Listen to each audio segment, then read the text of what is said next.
O labing makagagahom nga amay namon sa langit, mahinuklugon nga laon nga tagtugas ang langit, hangin, kalayo, tubig kag duta. Tanda ining imong timawa, kabay ining pag-ampo, magadulot sa amon sang kabuhi nga himaya. Salamat sa mga bugay nga imo ginpaambit sa amon. Salamat sa kabuhi nga ginadulot mo sa amon nga himpit. Salamat sa maayo nga panahon kag ilabi na gid sang imo katutom sa amon. Bendisyone ang imo katawhan. Bendisyone ang ila mga palangabuhian. Bendisyone ang mga panggas sa amon mga talamnan. Bendisyone ang ilang nga paglugayawan sa iban nga kapungsuran. Kabay makalabot sila nga walay sablag sa ila pagapadulungan. Kag ilabi na gid, bendisyone ining isla sang Negros nga amon natawhan.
Kinahalad namon ang ining pag-ampo para sa imo kadayawan.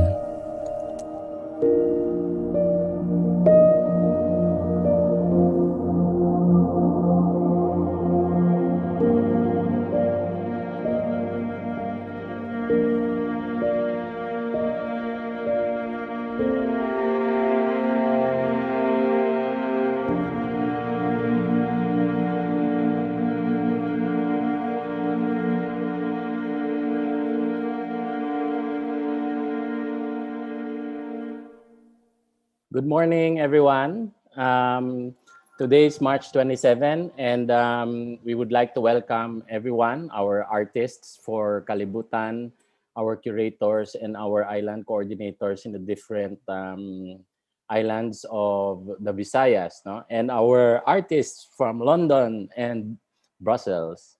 This is Viva XCon. I'm Manny Montelibano, the director for the Viva XCon 2020-2021. And before we start, I would like to give a little background on Viva XCon for those who are new to Viva XCon. Viva XCon is a Visayas-wide biennial which started in Bacolod City in 1990. We are celebrating 30 years since last year. We include the islands of Negros, Cebu, Panay, Samar, Leyte, Bohol, Guimaras, Siquijor, and Boracay. Viva XCon is a local initiative towards the promotion and strengthening of cooperation among visual art groups in the region, the Visayan region in the Philippines. It has become an effective artist-centered blueprint which other like initiatives have been patterned after. The objectives are to empower local art practices to be relevant to the challenges of the changing times, to explore opportunities for collaboration and forging of resources among sectors of the community, to respond to art-related issues proactively, and to design a preferred future for the artist community. Given the reality of the 2020 pandemic, the limitation imposed by necessary precautionary measures, and the impact of such to the mindset of artists, Viva XCon has recalibrated the festival design to engage creative spirits in a virtual dynamics that is interactive, online, and will bring together the creative community so as to rise to the challenge of the times. Now, we opened Viva XCon last November, and with virtual conference one, and we continue starting December the virtual conference two with talks every Saturday. Um, Now, the theme, the zone, or what now, is in keeping with future studies, which postulates possible, probable, and preferable futures and the world views and myths that underlie them. What now seeks to understand the context and circumstance of the art community in relation to the sectors of the community it coexists with. What is likely to continue and what could plausibly change. Now, to proceed, I would like to, as part of our trust to continue promoting local talents, we include different disciplines in art, and we would like to introduce an MTV by Martin Miravalles, Tik Tik sa Dulom, an original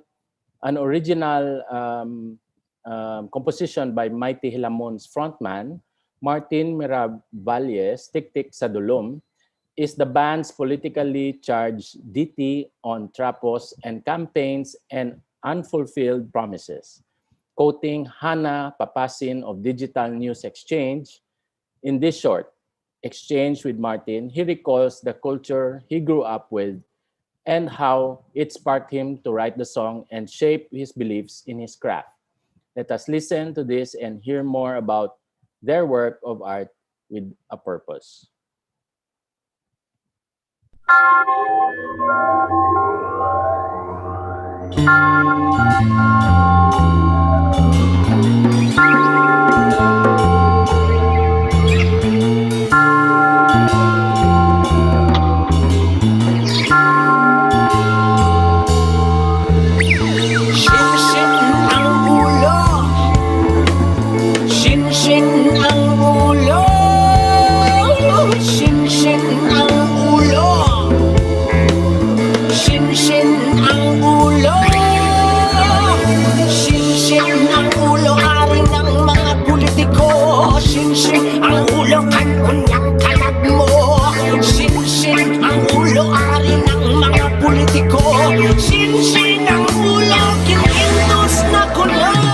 Well, ako gali si Martin Miravalles.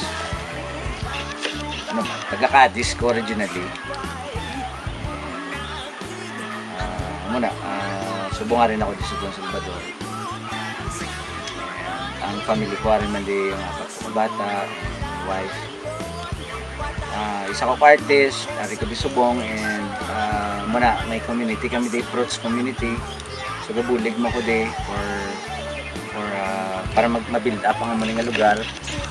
And muna the place is all about, it's just a platform for community work, all in general.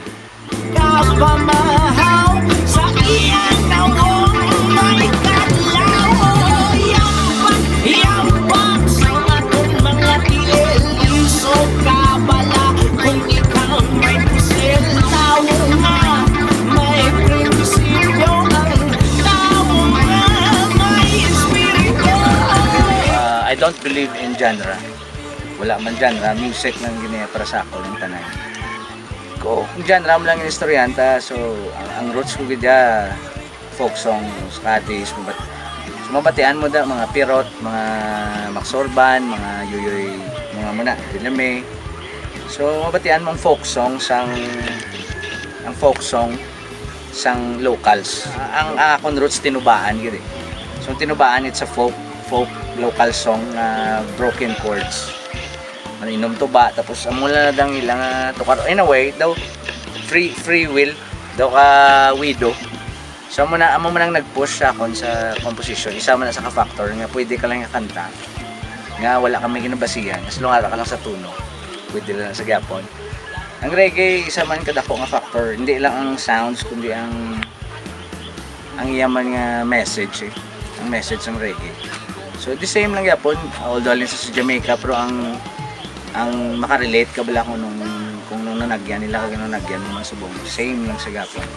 Kag how reggae ging built sa for oppression, ging built sa for revolution. Nagtagol ang mga away sang hilamon ng kanto sa amon, namahog na makalbutar ang animal.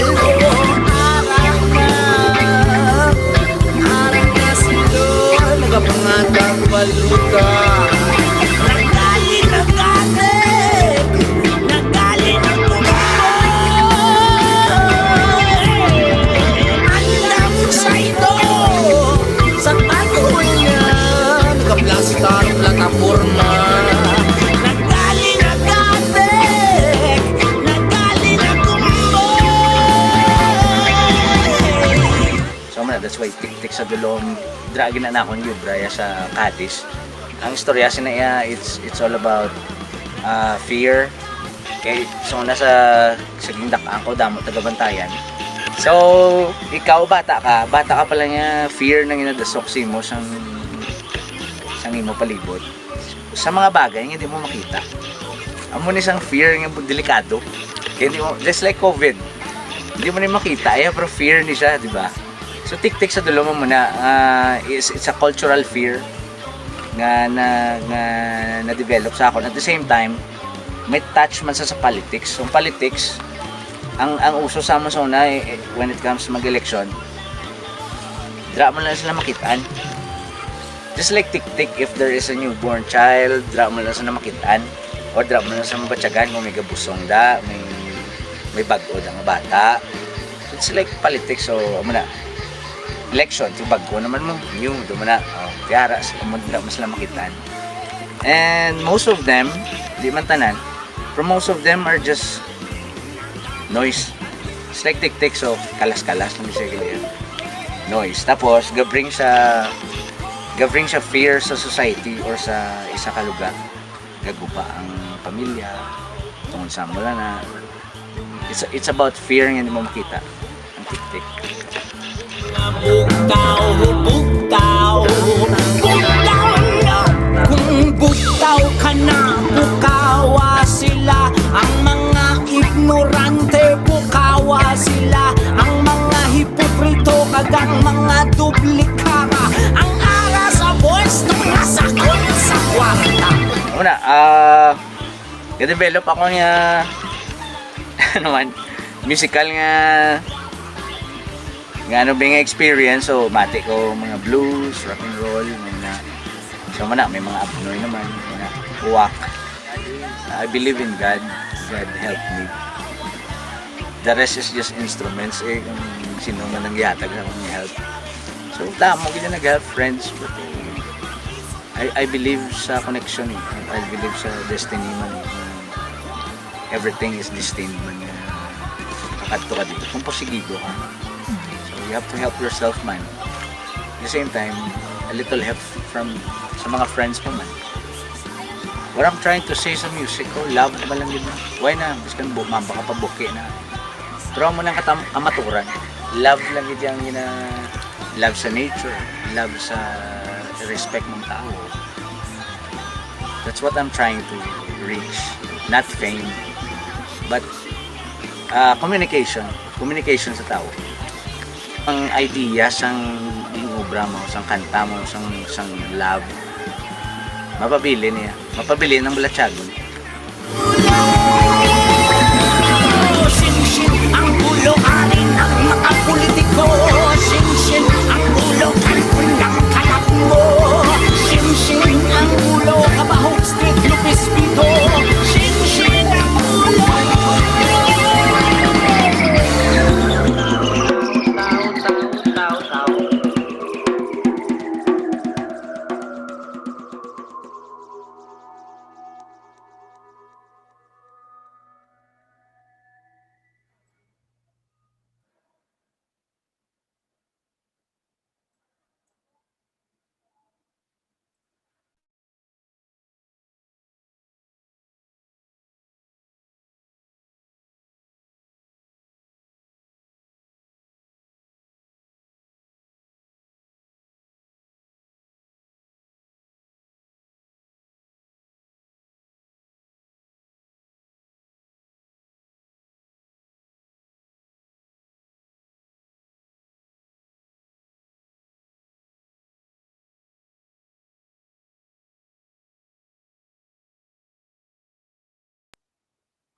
So good morning again. Mayong aga sa tanan and mayong buntag sa mga taga Cebu and Bohol, no? And for today's session, I would like to introduce our moderator. Slide please.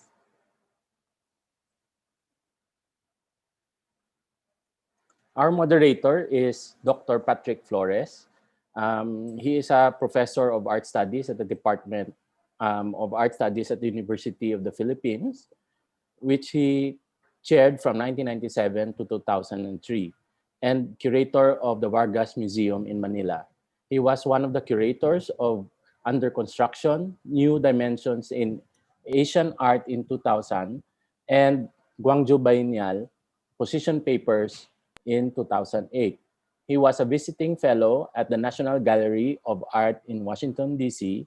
in 1999 and an Asian Public Intellectuals Fellow in 2004. Among his publications are Painting History, Revisions in Philippine Colonial Art, 1999, Remarkable Collection, Art History, and the National Museum, 2006, and the Past Peripheral, Curation in Southeast Asia, 2008. I would like to introduce our moderator and our head curator for Kalibutan, The World in Mind, Dr. Patrick Flores. Salamat Gid, Manny, for the introduction. So maayong buntag, maayong aga, maupay nga adlaw to everyone. So this particular node node number 2 tries to understand the practice of the artist in relation to the proposition for Kalibutan, the exhibition of the Sun, Vivo XCon 2020-2021. This practice is intimate because it happens within a very personal and subjective space, happens in a studio, but it also relates to a community beyond that personal and beyond the personal and the studio space. That's why this node is titled Intimacies and Communities of Practice. We try to bring together the intimate nature of artistic production, but also the context of the community that offers an ecology for that practice to be produced and also to thrive and touch the lives of others. We are fortunate today to have four artists from different parts of the world to share their insight and experience regarding this practice. So I'd like to introduce the four now at the same time. First, we have Ryan Bernardino. Is a Filipino-based artist. He is based in London. She received an MA degree in sculpture from the Royal College of Art and a BA in film and audiovisual communication from the University of the Philippines in Diliman. Ryan will elaborate on this biography later. The next artist is Leo Abaya. Was born in Bohol but currently lives in Quezon City. He graduated from the UP College of Fine Arts with a BFA in painting and a minor in art history and an MFA from Winchester School of Art at the University of Southampton in the UK. So he is currently professor at the College of Fine Arts of UP and also occasionally works in set design and filmmaking. The next artist is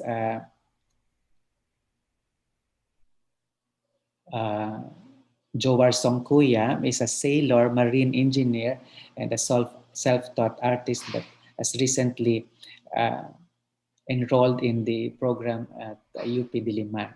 He received his bachelor's degree in marine engineering from the John B. Lacson Foundation Maritime University in Molo, where he was a recipient of the Norwegian Ship Owners Association Scholarship Grant. So he was chosen as one of the 10 outstanding students of Iloilo in 2011 and is currently enrolled, as I mentioned earlier, at the Bachelor of Fine Arts major in Art History program at the UP in Diliman. And the last but not the least, Joshua Serafin. Josh is based in Brussels. He's a dance maker, performer, was born in Bacolod and currently based in Brussels. He's a trained ballet dancer and is a graduate of the Philippine High School for the Arts in Makiling, where he majored in theater. He studied at the Hong Kong Academy for the Performing Arts from 2014 to 2016 and received further training in contemporary dance at the PARTS in Brussels from 2016 to 2019. So welcome all to this forum. I'd like to begin with the first question, which has something to do with the place of practice and the relationship of the artist to Visayas as a formative geography or consciousness or sensibility. So I start with Ryan. So Ryan, welcome to the forum and thank you for making the time. I know it's very early in London, but yeah, can you please respond to that question of your how you imagine yourself to be part of the Visayan art world and how that relationship with the Visayas has at some level shaped your practice over time. So, just for a little bit of context, I'm an artist, an independent curator, and a researcher with a background in filmmaking. I work with the body's framework and context, actively experimenting with myself to draw out and possibly activate a higher understanding of it. So the process investigates different aspects of the body as a biological structure to bring about sociological, societal, political, and cultural issues and concerns buried under its physicality. I was born in Bohol, and I spent my childhood there running around and living my best life as a provinciana kid with my grandparents until I had to properly move to Manila with my parents when I was about 6. We used to visit every summer, but that dwindled throughout the years. Can you please move the slides? I think. Next, sorry, can you please move the slides? Next slide, Ida. Yeah, I'm just gonna jump in straight to that.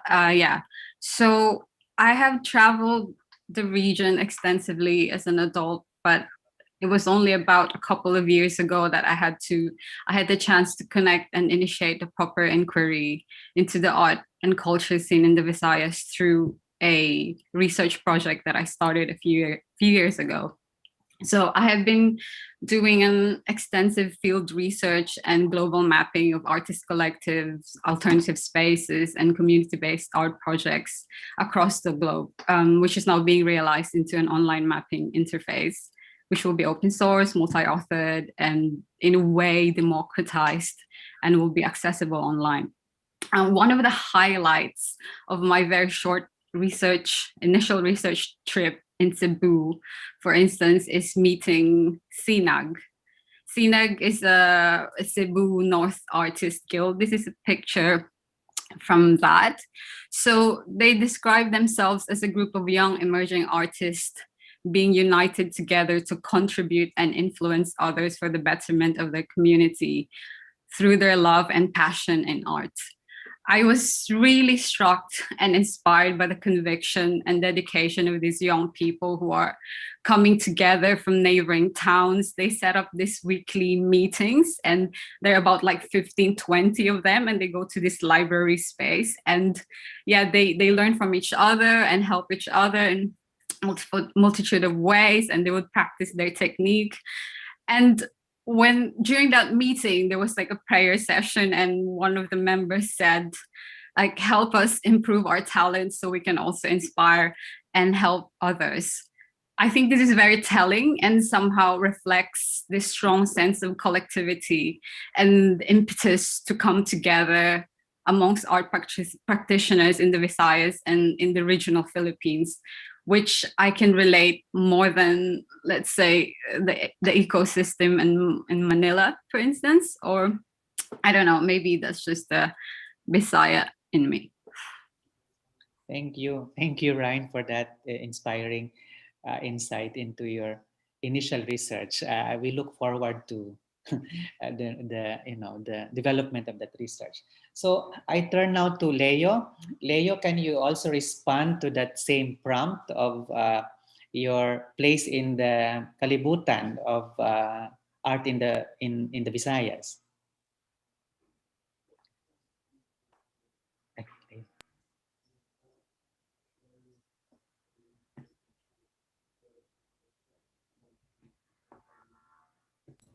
A large part of my practice have already been introduced kanina, but I'd like to share to you my recent works just so you get an idea of the range of things that I actually do as an artist. So I paint. Next slide, please. I also do small sculptures and objects. And then I also do indoor installations as well as also outdoor installations. The slides that you see here are the works I've done in the past 2 years, while at the same time, next slide please, teaching in UP, curating exhibitions, designing books, and every once in a while, if the material is really good, do design for film and theater. So actually, I would like to correct. I grew up in Bohol. I was born in Manila, but I grew up in Bohol. So my formative years really spent as a Boholano. My connection with Bohol, even if I've been here for almost 40 years in Manila, is well, my attitude really is I just um, widened my playground, Bohol being my original playground, and it sort of widened it to include Manila because there's no disruption. It's always been a connection, not only physically by my frequent going home, even now and after my parents have passed away. There's always that connection, either through because of family, but because of the connection network of friends that I have there, many of whom are part of the cultural sectors of Bohol. Um, Before I had quite a connection in the as a teenager with theater groups from Cebu and with I think Mindanao yung Sining Kambayoka. So there was also always this consciousness that there is this cultural I don't know ferment in this part of the country, but at the same time very much aware, of course, and siguro in small way begrudgingly the imperialism or imperial Manila, but that's of course another story. Um, my connection with Bohol also um, is interesting in the sense that in 1997 I did my first solo exhibit in West Gallery. But 2 years after, for some reason, another exhibit was held in Bohol. I did it with Henry Kenglet and national artist Napoleon Abueva. Uh, of course, between among us three, they were the ones who were really steeped at that time already in their practice. Ako, I was just starting then, having just had my show two solo show 2 years before. And it was very interesting that in that show, I also showed two things. The contribution were my works in the show in Manila and the pictures and some objects and costumes in the film Jose Rizal where I really designed it. And it's interesting that in that show it was very clear that people connected more with my works in Jose Rizal of the film that they already saw instead of my work as visual artists.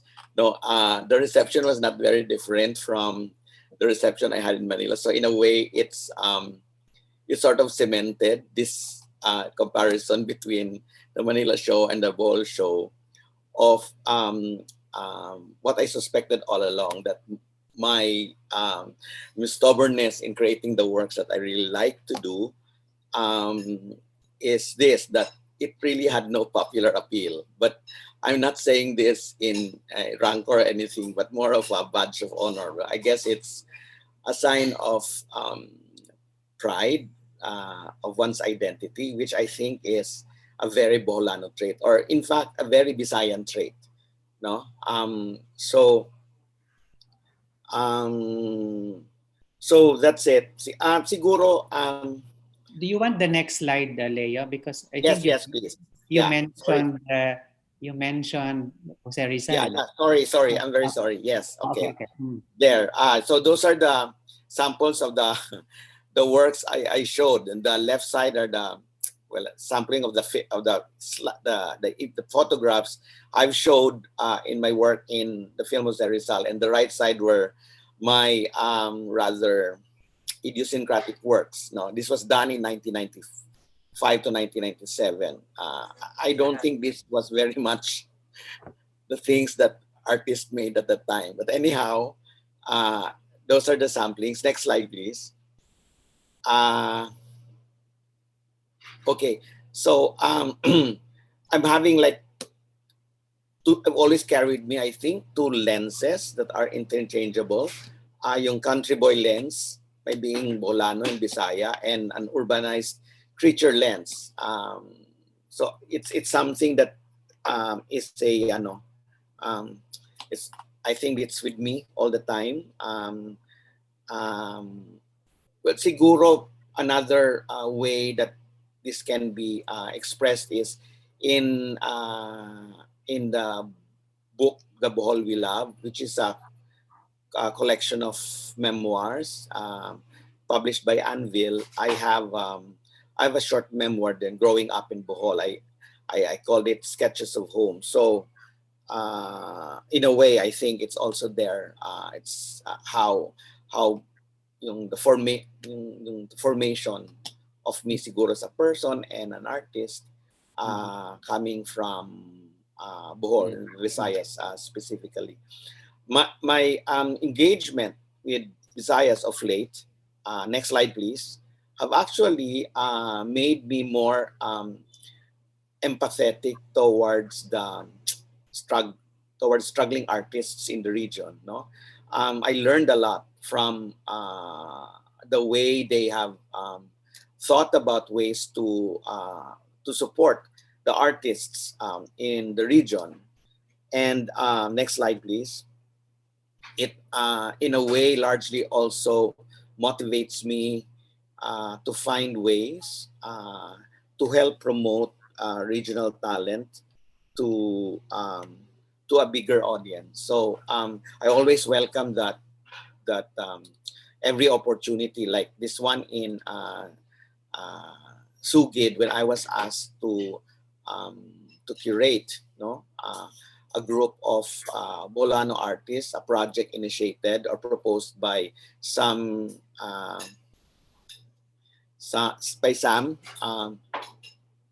I was not part of. I did not exhibit, but I was just a curator and wrote for the show, and I really learned a lot from the ball artists. Now, many of them whom I knew only for the first time, and it was really eye opening. This show. Mhm. So Thank you. Yeah, thank you, Leo, for that. I mean, like Ryan, Leo also has reached out to the community. No? So just stressing the point that practice is not, I mean, is always shaped by a larger world, a larger Kalibutan around it. So we can talk more about this, Leo, in the succeeding questions. But now I turn to Joar for his own take on the question of place and sense of place. The sense of place in the Visayas and his particular relationship with that place. So yeah, Joar, the screen is yours. Hi everyone, good morning. Sir Pat, naririnig ba ako ng maayos? Yeah, okay lang. Okay, thank you. Next slide please. So, hello everyone. I am a sailor, a marine engineer, and an emerging artist. I know I am quite I'm distant and really a new blood to the art scene in the Visayas, since my art practice has been developed during my sailing years. And I'm a self-taught artist, but my serious passion for art had pushed me to study on my own while I'm in the middle of the ocean for years. I believe my art making is somehow documentary or biographical in nature since it inspired my sailing life. But the way I see my art practice, being a Filipino sailor coming from the Visayas, I cannot let go of the idea that what runs in my blood is the same artistic genes of my other fellow Visayan artists. I am not yet established and I'm not known in the art scene in the Visayas, but I have invested almost a decade of my sailing life into marine engineering and art making. I have spent a long time creating, painting, establishing a portfolio of works, which the way I see it reflects not just my personal story, but the story of every Filipino navigators or seamen in the global fleet. Next slide, please. Since I consider myself an outsider in the art world, let me tour you around my sailing days. So as you could see, since 2013, I started converting my cabin space or my ship bedroom into an art studio. My engineering job was really physically demanding, but having this art space, making a room for creating art had made things a little lighter and bearable.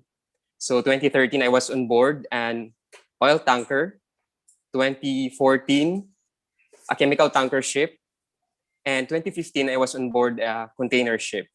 My art style was really open, but I just keep on creating, expressing myself without any inhibitions. I just need to make art to save the day or months at sea. Next slide, please. Here, 2016 to 2017 and 2018, these are taken on board oil tanker ships. And I was really getting serious about my art practice. I started to carry ruled canvases, canvas cloth on board my ship assignments. Next slide, please.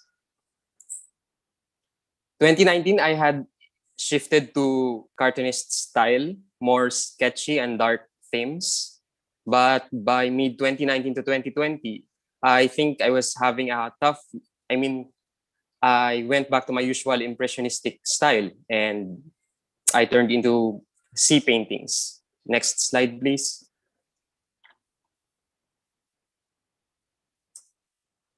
This is a glimpse of my old works from 2014 to 2017.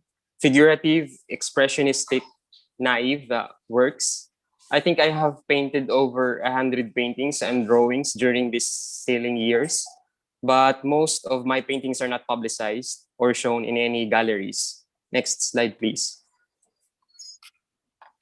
Then 2018 to 2019 and 2020, I became interested with seascapes. I started to study the works of Turner, Monet, and Van Gogh. I expanded my style into a more open, meditative state. I became more drawn into the horizon, looking at things in a distant approach, the way a mariner or a sailor sees the sea. The explosion of light, atmospheric spaces, and scenes devoid of solid forms or objects. Next slide, please. So this January, I had my solo exhibition at Altro Mondo Arte Contemporanea, the history of water curated by Ateneo scholar and poet Dr. Charlie Samoya Veric. We presented 30 paintings, mostly seascapes, which I have accumulated for the last 3 years, 2018 to 2020. Next slide, please. So here are a few photos from the show, including sketches and an installation of sound, sea sound, sound of waves, ships in transit, seagulls, dolphins, and winds. Next slide, please. Here are a few paintings from the exhibition, Aegean Sea, Gibraltar Strait, and Dawn at the Indian Ocean. Next slide, please. So there, my sailing and art journey. If I reflect on my life, I am not a sailor who became an artist after 10 years of being at sea. I am an artist who happens to be a sailor. I think we all are artists in different expressions. Whether you are educated or self-taught, you are widely exhibited or not at all, the human drive to create something, to create an output that will serve as a testament to the very existence of mankind under this one small planet, Kalibutan. We are artists of this time. My art serves as a window to the water world, the world of men and women at sea, being a Filipino, a true Visayan. This hunger for exploration and art is simply a reflection of where I've come from, how Panay, my island, made me a traveling artist, and how these experiences in the world led me to find my place in art in the company of waters. Thank you very much. Thank you, Gida Jowar.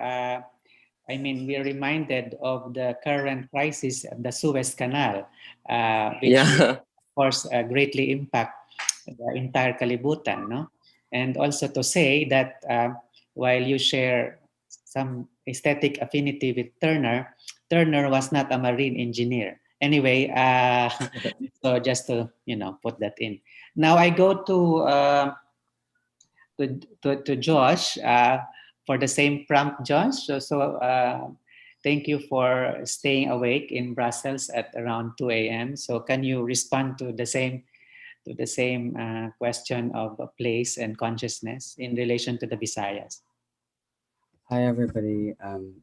Glad to be here. I think in relation to the question that Patrick proposed us regarding Kalibutan, it reminded me of the images in my head that has been growing for years. I just never been able to define it until recently in the invitation that instigate this interest to actually act upon these visions. Um, to describe very briefly, it is there. These images that I have in my head are multi.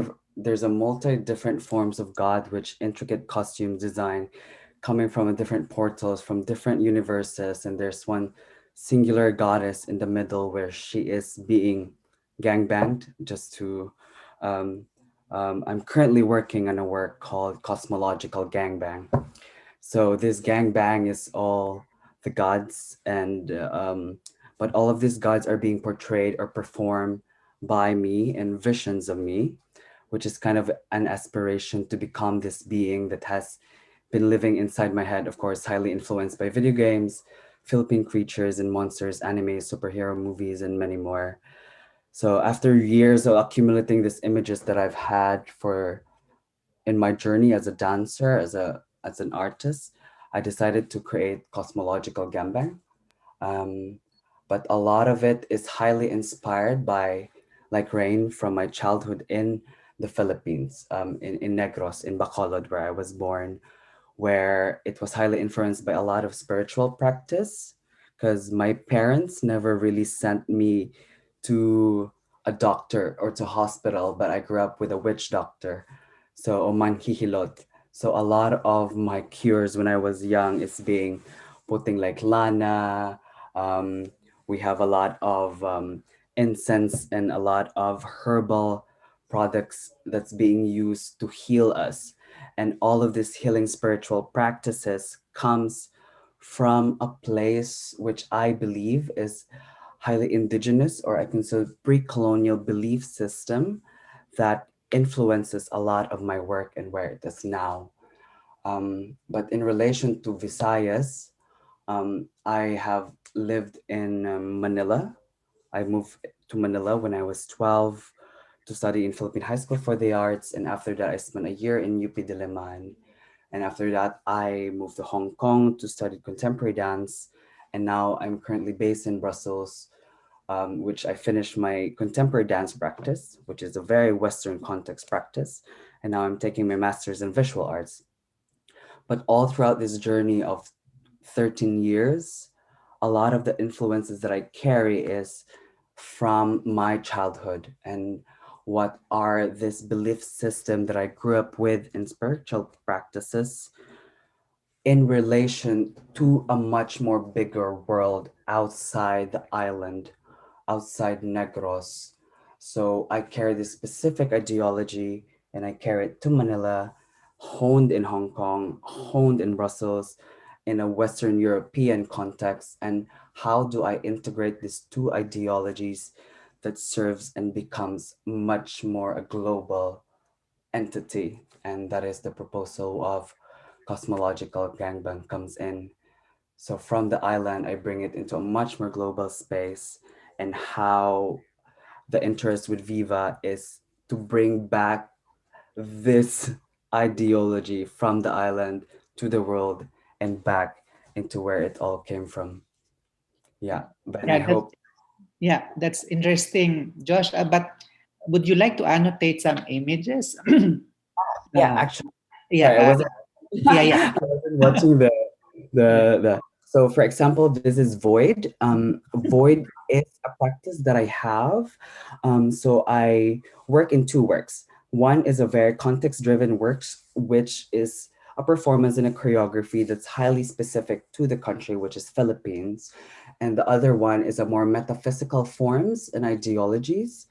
And the interest is how to create environment, a fantasy environment, and how do I become these conditions in societies and animes and images, and how do I translate that into a body, into my in much more material form, which is void. So for example, this is a work that I did in Antwerp. It is a performance that void lingers in a much more techno club culture. And this art piece, the silicone outfit, is a collaboration with Leroy New, who's, I think we know, from Manila. And I think if we go to the next slide, this is a duet that I did with Rita Alves. She's a Portuguese dancer in the last year of my studies, and the work is called IB 9928, IB 99285. So basically, we are trying to design a body which can become the global body in a much more utopic world, for example.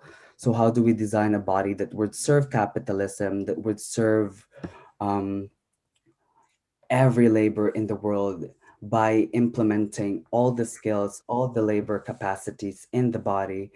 But in the end, these two creatures, these two bodies in space, were stripped out of their humanity. And once we strip out of our own humanity, what do we become? So it's a 45-minute performance. And if we go next slide, please. Next slide, please. So this one is Shanghai. This is also another apparition of void. And this other photo on the right, you can see, is a current work that I'm working that I was supposed to premiere 3 weeks ago, but due to COVID situation, theaters are still closed in Europe and in Brussels. But this work is called Nis. It's my current performance, which I hope to premiere in June and July and in October if conditions apply. But it is a work about beauty pageants in the Philippines. And the work goes around with decolonizing the body and how tracing the fascination of the Filipino people of beauty pageant and beauty pageant as a colonial methodologies for our colonizers to bring Filipinos from Spain's Maria Elena to the Carnival Queens of America and to the Miss Universe, and how beauty pageant is a mode of colonizing the Filipinos, and also queering heteronormative iconographies that the Western colonizers have implied to us, and how the performance decolonized itself from all of this colonizers. And we can go next. Are we moving to the next question, Josh, or is it still the first part? Or we can maybe continue later, no? I think yeah. So I'd like to move on to the next question, which is more specific to the to Viva, which is the proposition of Kalibutan. So the question is, how did you respond to the curatorial framework of Kalibutan, and how did you approach? How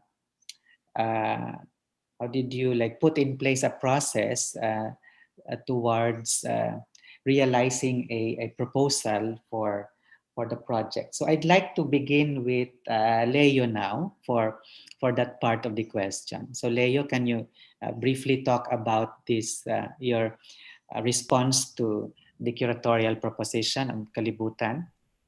Okay. What really resonated with the proposition was the mandate actually, which is two-pronged, which is not to resort to default expectations of contemporary art or to make projects that end up in exhibitions. Now, why did it resonate to me? Because, well, the former is so compatible with my uncaring attitude towards trends in art. So that was easy. The second one is a bit of a challenge, simply because I still believe that exhibition is still the event where the actual encounter with the artist's work actually transpires. And anything to the contrary would be like asking the artist to throw away in the window any attachment or dependence on public opinion. on the art market or any conceit attached to the work. But at the same time, that part of the proposition is also a chance for complete freedom from these, no? It parang asserting the notion that artists are free agents, and which for me is a very seductive notion. Uh, yung parang you're free to do what you want, no? And it's inspiring to know that Pierre Bourdieu actually did say in his piece in The Invention of the Artist's Life, 1987, he said that the real intellectual or the artist is he who sacrifices a fortune to the realization of his art projects. Now, these two freedoms embedded in the proposition remind me of many local artists in the region, the ones who actually met, no, and talked with, who despite the paucity of yung opportunities to exhibit or any sustained patronage, still continue to make art even at the level of a hobby, no? And as a witness to this phenomenon, it became a challenge, no? It sort of formed, became part of the framework for me to develop a project that would be parang an analog to this condition. So I guess that's how I actually responded to the prompt. Yeah. Thank you, Leo. So we'll see the materialization of that response now when you answer the third question. So let me go to Ryan now and get her take on Kalibutan as a curatorial framework. So Ryan. Hi again. So for me, I have this thinking of everything is interconnectedness. So this is how I approach my thinking for Kalibutan, which is also a guiding principle of my work and my life, pretty much. But I guess for this, I lean more towards, let's say, like more like a Humboldtian science, which marries the physical, natural science, and empirical data with imagination and subjectivity, putting them as like sides of a coin that are crucial in how we make sense and perceive the world, if that makes sense. So the primary core is the ability to look at things holistically and how they are conjoined from the self to the others and our environment, as well as the notions of inside, outside, or tangible and intangible, for instance. And alongside this, there's also these elements of time, interval, duration, repetition, and process-based approach, which are important aspects and ever-present features in my practice. I also, another aspect of this is the desire to, with this thinking of interconnectedness, is to actually connect with people in the different stages of activating the project in a participatory manner, especially in relation to, you know, the situation with the pandemic, like there's a lot of disconnection, and how to build this idea of future meetings and ongoing interactions that would come from the project. And I think like one aspect of this as well, like as from the prompt that you give in connection to how does this relate to being a Visayas artist with links to Visayas. So I was thinking that it's a little bit tricky, but so I guess in this sense, in this case, it somehow connects to a position of having multiple identities that I have to assume alongside being Filipino, Asian, or a person of color in the Western context. This could be a long discussion, but I can say it all goes back to interconnectedness and overall holistic conjoined understanding. And the important question I would say is like, does my positionality as an artist in general differ to that of being a Visaya artist? I don't know. Thank you, Ryan, for that beautiful way to flesh out Kalibutan, no? With that notion of interconnectedness and ecology of relationships even across spaces, no? From London to the Visayas, for instance. And I'd like to now turn to Josh for his response to the framework of Kalibutan. So Josh, the same question on your specific attitude towards the curatorial context. Josh? Yeah, thank you for, yeah.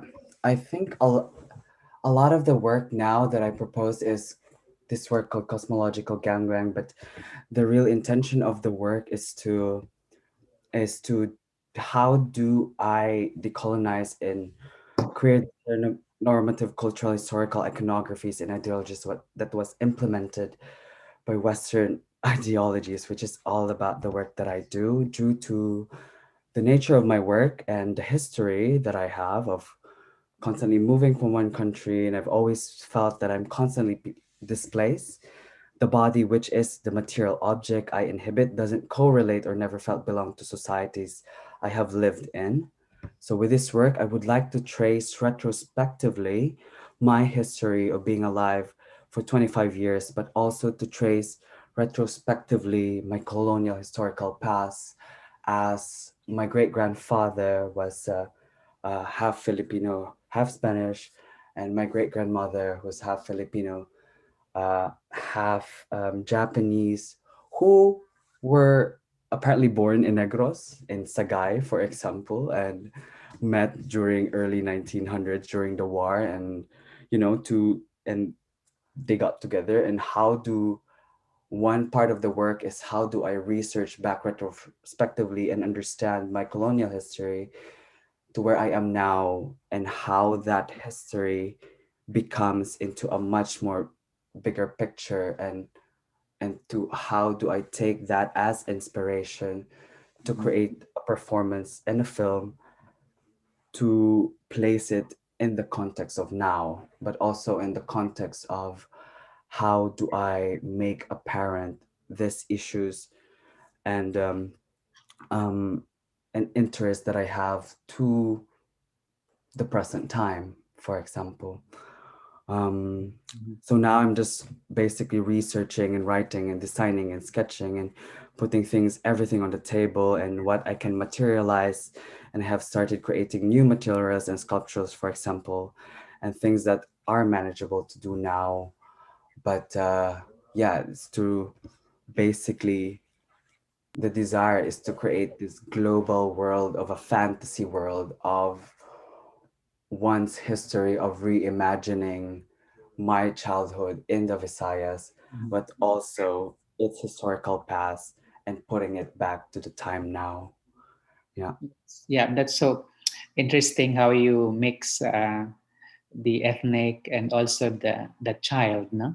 I mean, that for me is a very interesting entry point into uh, Kalibutan, because the child and the ethnic are usually are quite prone to the operations of fantasy, whether by intuition for the child and the representation of the exotic or the primitive for the ethnic, which are all fraught issues, which I think will become clearer when you show later a glimpse of that proposal. So thank you, Josh. I now turn to Jowar for the same question.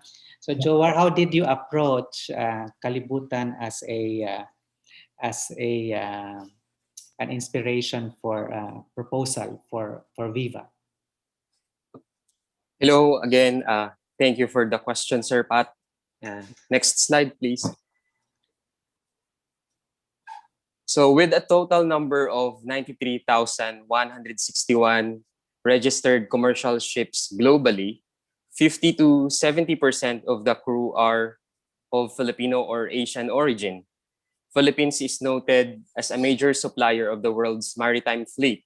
And as an artist who happens to be a sailor, this motivation and passion to retell the story of the ocean, in my own impression, is more than personal.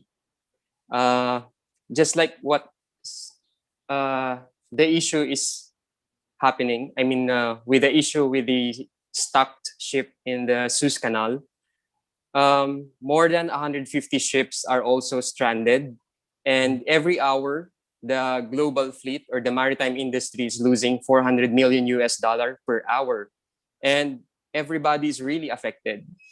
And this scenario only gives us an impression that we are all affected. It's an incident about the shipping, but the maritime industry plays a very big role to balance or to make the economy or the world move.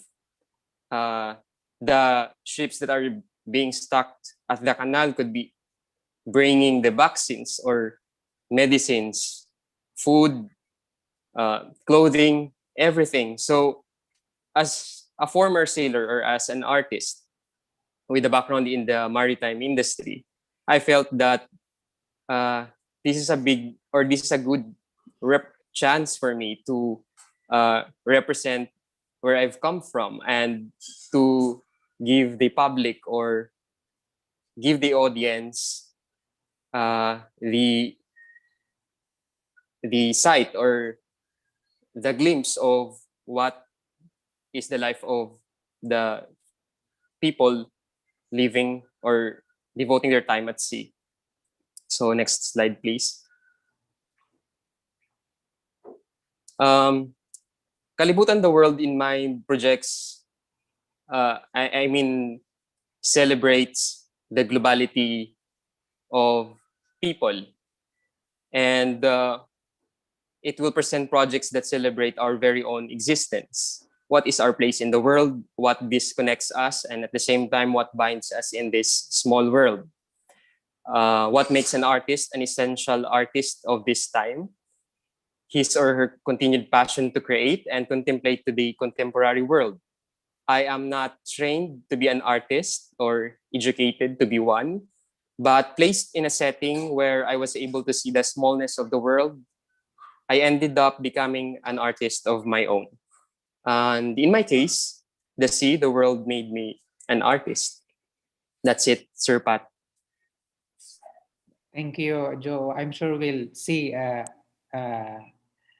we'll have a glimpse of what you will do for Viva later. So the final question has something to do with this proposal. No?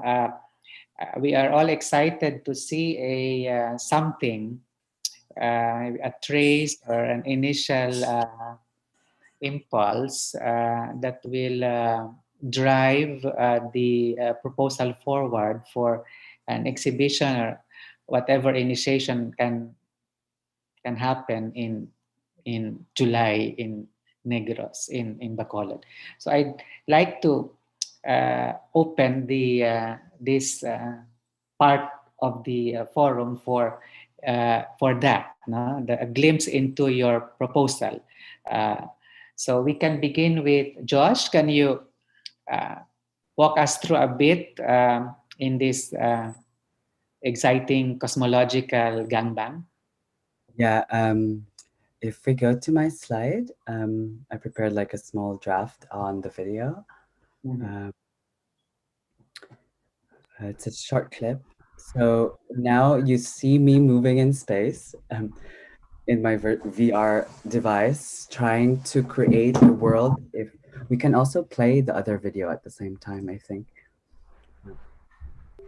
So this is what you see the body does, but in relation to that is the world that I kind of tried to create and build for these gods and the creatures that would inhibit this space. So you have 4 different venues for these gods, and in the central point is the mother god or the mother pearl that all of these 4 other creatures would give a certain ritual, a practice to give to the mother god in the middle to create a new form of god, a new creature that would need to live in this time and to actually acknowledge and to live with the mortals and to understand what does it mean to be a god at this moment.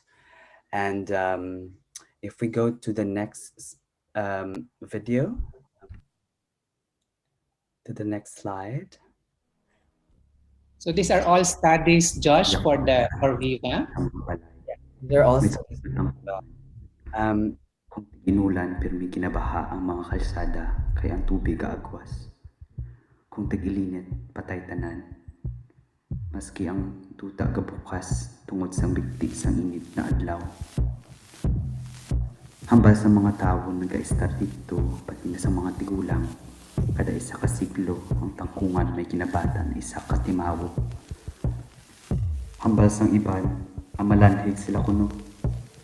Ang iba naman, hambal timawo na itsura daw pareho babae kag lalaki. Pero sila kabutwa tapos magkalakat sa malayo ng mga syudad. Mga syudad na ang iban pero may mainit, iban may init kag matugnaw. Ang iban may apat na klase sang klima. This specific video, it's reimagining the childhood that I had in Bacolod, in Negros, and how I have perceived it in the time now if I was back there. So trying to make this fantasy of a tangkungan, which was a swamp basically behind our house that I've always played, and I've always believed that there are creatures living in it, and trying to parallel putting me in that place and how this creature would travel the world and become this global kind of creature, let's say. Yeah. Well, it's exciting, Josh. We are looking forward to this when it finally is fulfilled, no, in at some level in July. So I'd like to go now to Leo to give us maybe a teaser into his proposal for Viva.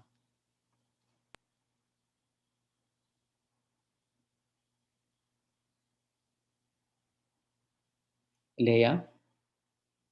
Sorry. Okay, next slide, please.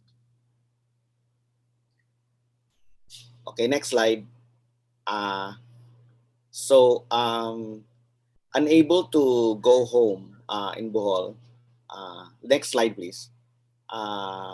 Parang nostalgia actually played a huge part in my being able to come up with a project for Kalibutan. No, nostalgia, especially yung surrounding the memories I had as a child. I remember as a child, I always looked forward towards Christmas, not so much for the presents, but we usually make a bilen, I think, or the creche, no? And the creche where you see the Holy Family in a manger, etc., etc. So I always looked forward to that because that was it was play, but it was serious, but it also was play and has something to do with storytelling and parang make believe. No? This is like recreating a world in miniature, and I guess this form of making sense of the world is there and actually carried through life, but expressed perhaps differently as an adult. And I don't think I am alone in this. No, many of us are like that. No, from the mighty, from the most lofty to the most humble of stations, no, in the world. No, so I'm fond of dioramas, and whether they are cutouts or dimensional. And I guess coming up with an idea of creating dioramas for Kalibutan, it really came naturally. Apart from the practical aspect, wherein when you make a diorama, you don't really need so much social interaction. And number two, you don't need that much space. You can do it actually in the comfort of your own studio. Perhaps the only challenge there was because I had to put in the concept of change. I had to make a modifiable diorama, which is, I think, quite unusual for dioramas. Now, next slide, please. I think you've already read the premise of my work. So the aim I have actually in my work is really to depict a landscape, that serve as a surrogate of our world, a surrogate or a substitute, the way dolls are surrogate of human beings. And in this invented place that I have, I can speed up or slow time, and for me to create and capture the changes in the landscape, which in the actual world is not really discernible, or in fact is ignored until things are irreversible. Now we have uh, climate change, no, as a supreme example of that. And then I was also thinking that in this project, perhaps it's another way for me to understand the question, no, on how our place is created. Next slide, please. Okay, these are images of the works in progress. I started in the first week of September. So this is creating the base of the diorama that I'm creating, that I created. And then, next slide, please. Next slide, please. Slide, please. Okay, and then slowly I sort of created the world, no, and shaped it. The design that I actually created was just a sketch in the previous slide. Other than that, I really just responded to the materials that were around me, except that I had to modify them a little bit to suit the needs. Like the rocks that you see here are not actual rocks, but I casted the rocks from real rocks, because you cannot put something that's too heavy in a diorama. So the third picture in the slide, the right side is the work, yeah, and then the chaos behind it. Yeah, because my studio is not that really big, so this is as much as I could put, in the studio, the materials as well as the tools. Next slide, please. And I was able to launch the first photograph of my project in the third week of January. No? And this is the content of the web page, which actually I created specifically for the project, wherein I feature one photograph per week. No, one photograph will have slight changes from the one preceding it and the one following it. It's intended to be like a visual narrative of a place, of what happens to a place through time. And and this is one of the photographs of the work that you've seen in the previous slide. We are on our week 8 now. No? So tomorrow I will be uploading a new one, hopefully even after matapos ang Viva, because I plan to have 36 views of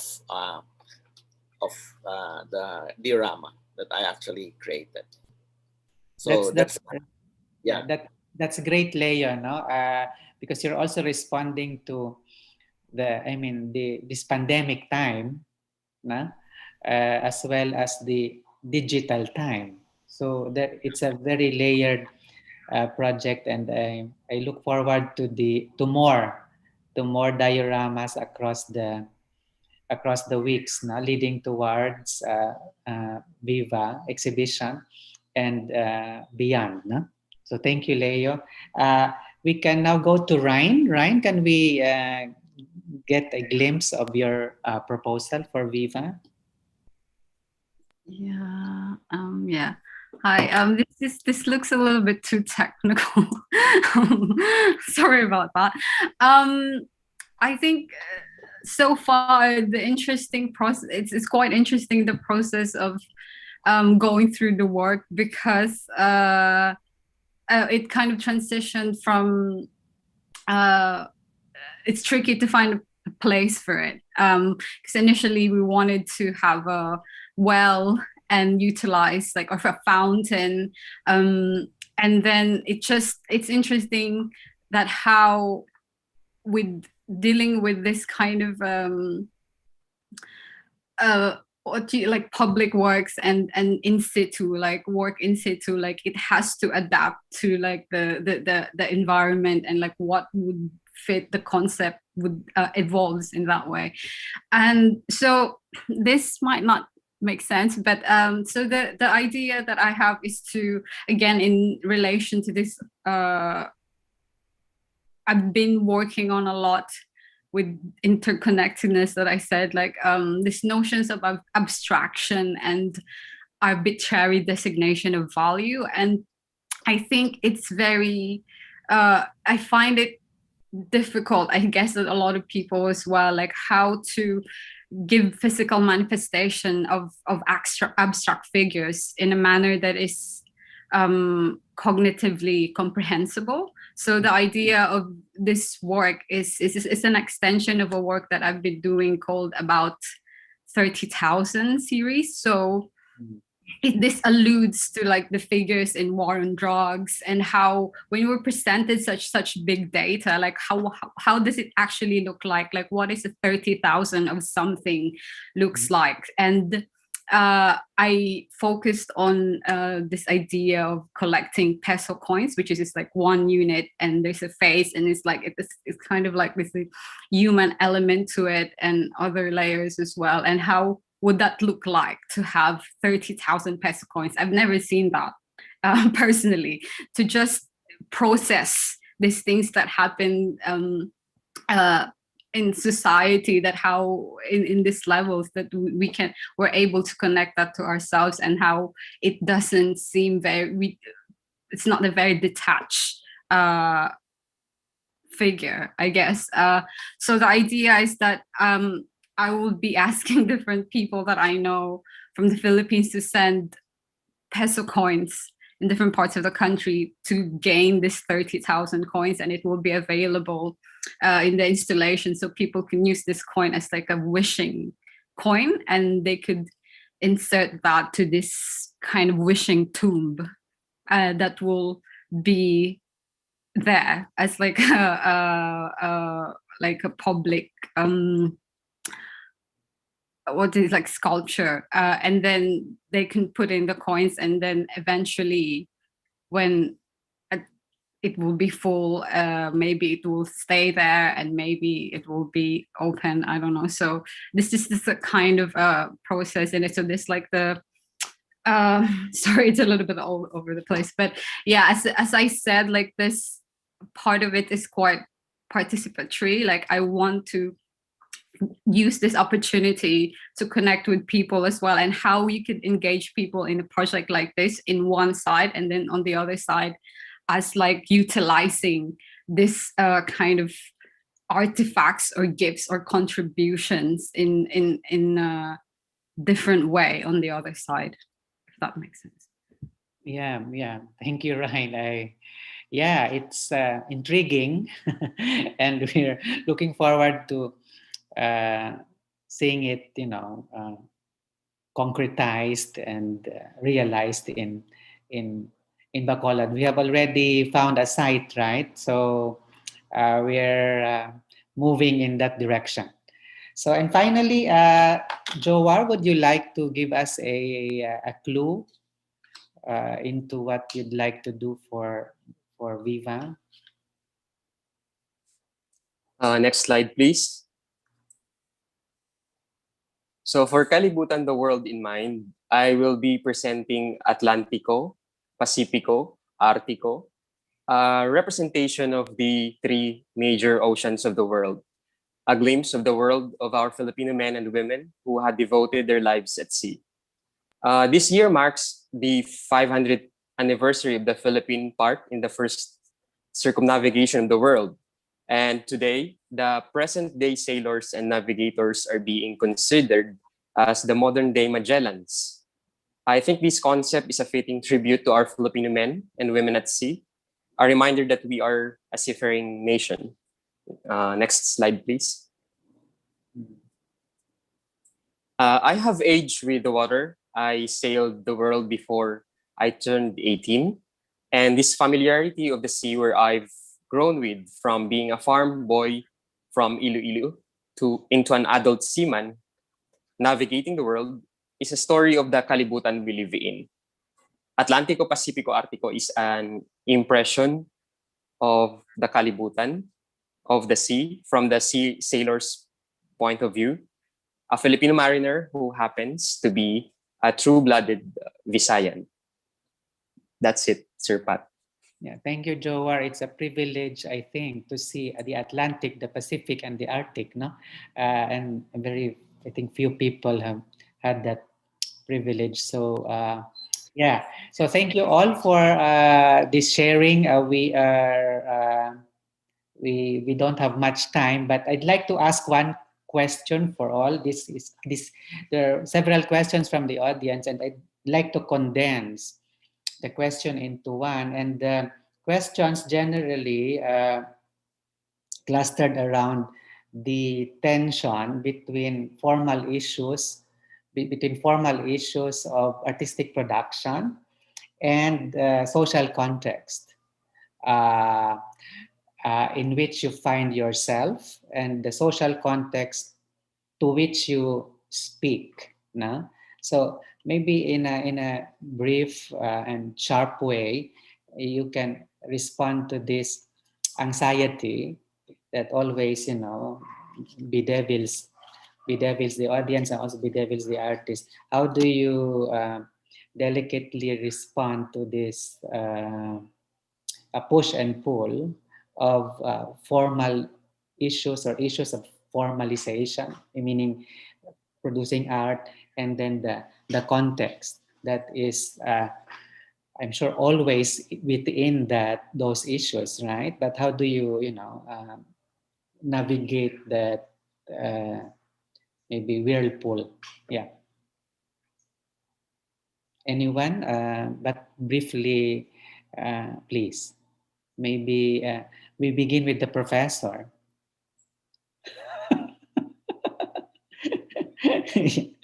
Siguro my parang the way I work, I always foresee that I always foresee the tension between yung form at saka whatever context, no?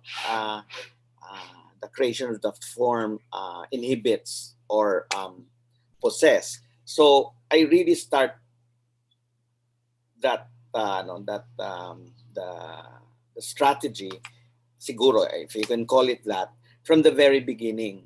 If you recall yung what I said kanina, na parang naka-embed already in I think the concept of the form with the context that I'm Bolano, the context that's that it's a time of pandemic when everyone needs to be safe and stay home, but at the same time you have to be very aware of the world outside of the confines and the safety of the home. So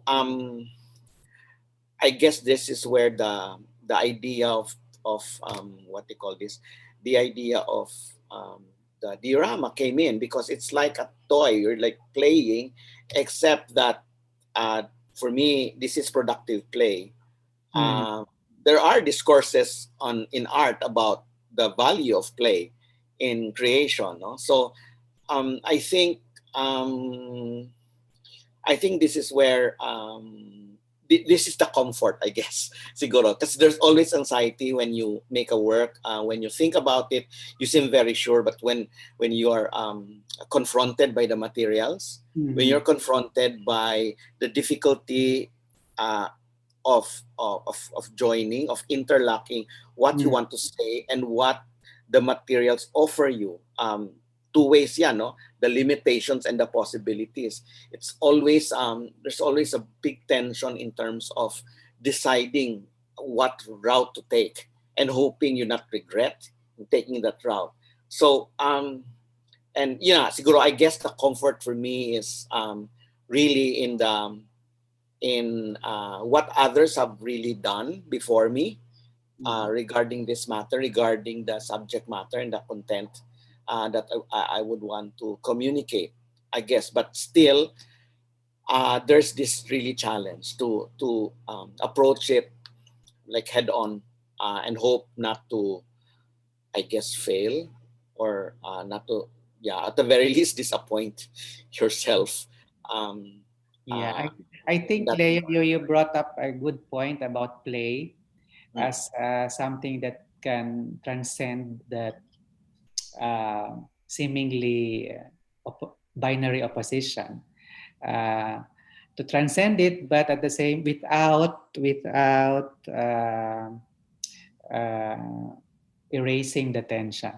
So to keep that tension productively alive, but at the same time working towards or moving beyond it.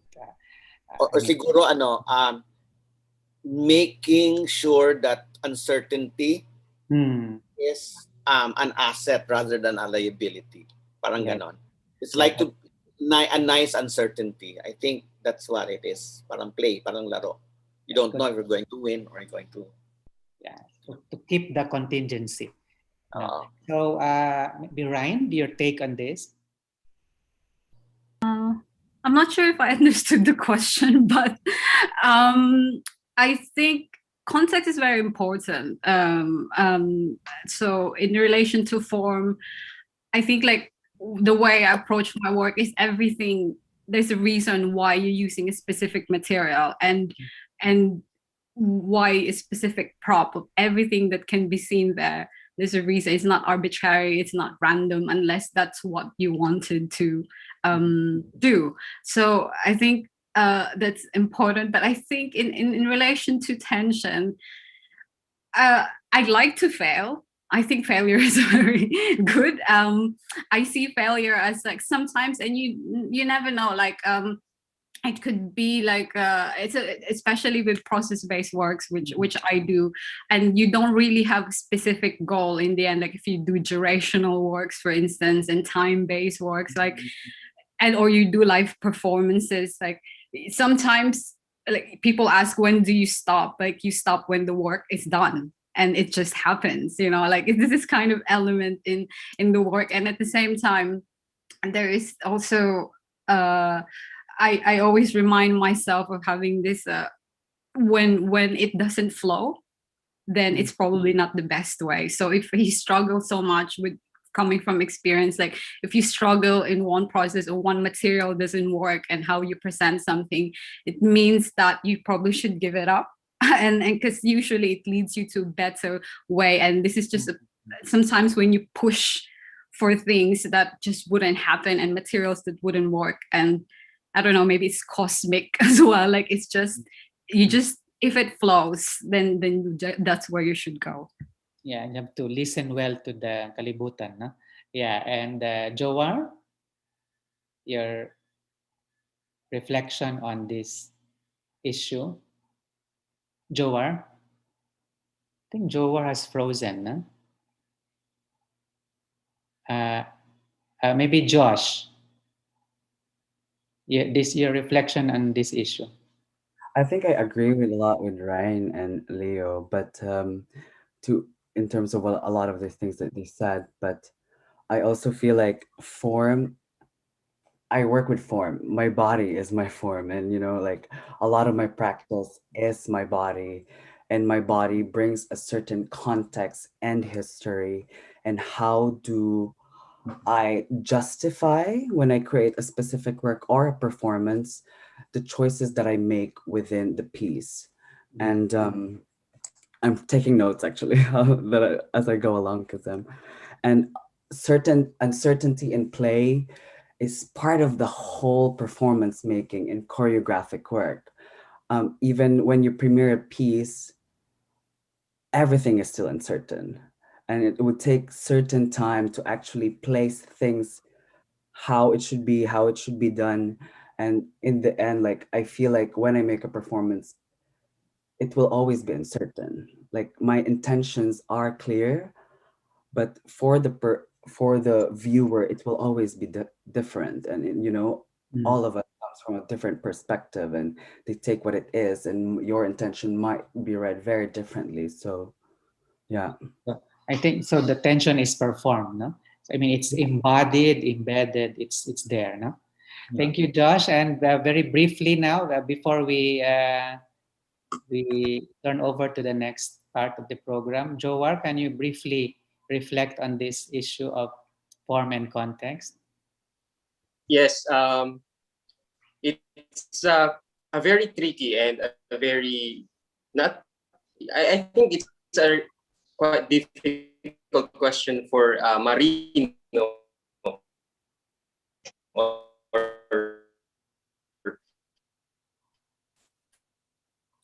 I think for for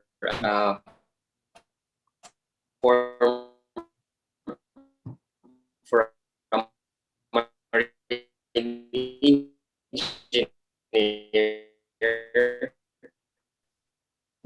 bridge trying to bridge into the art world. But the way I see it,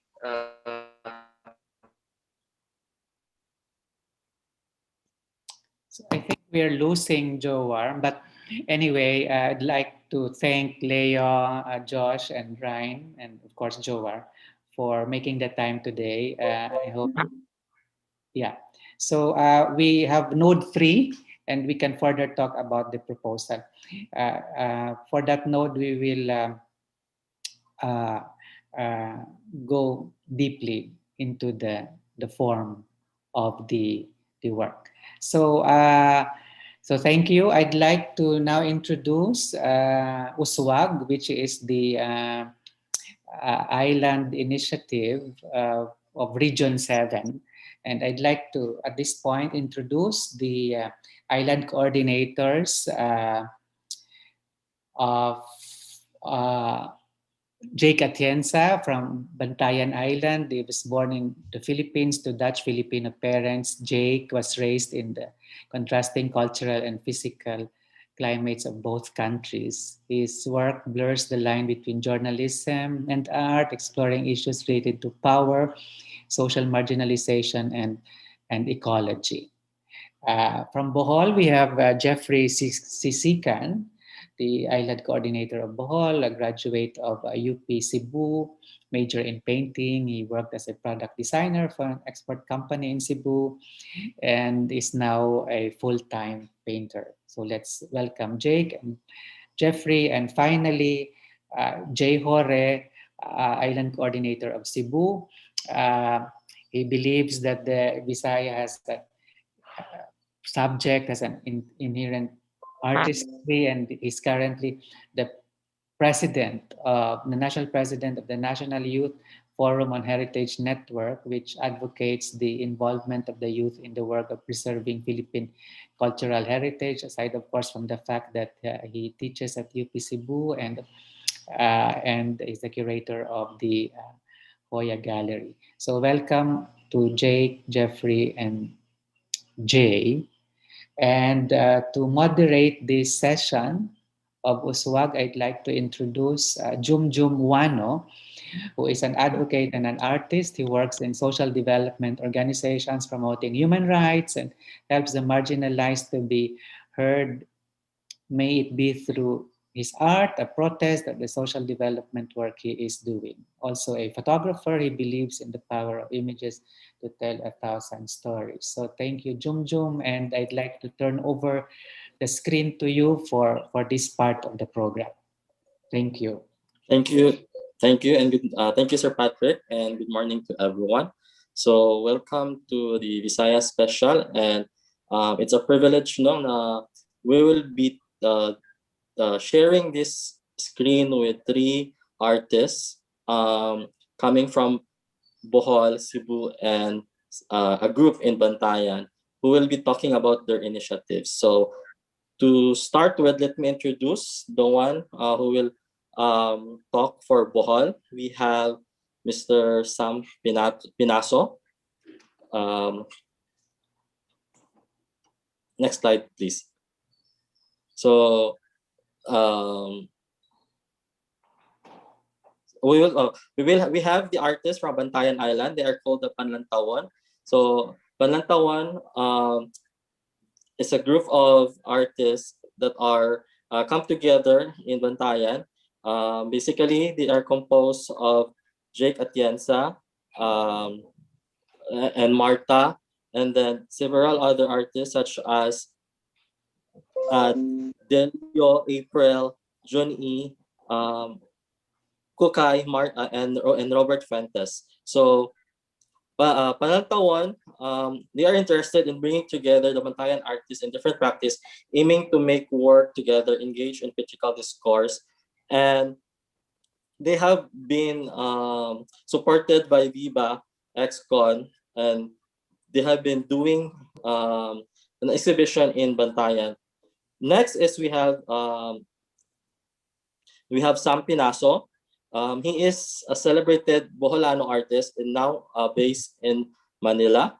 So basically, Sam has won several awards in different competition, and he will talk more about it later.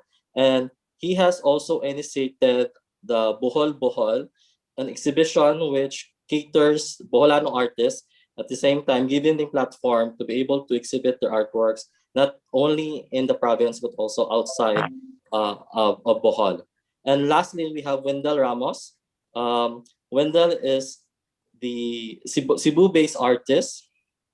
Next slide, please.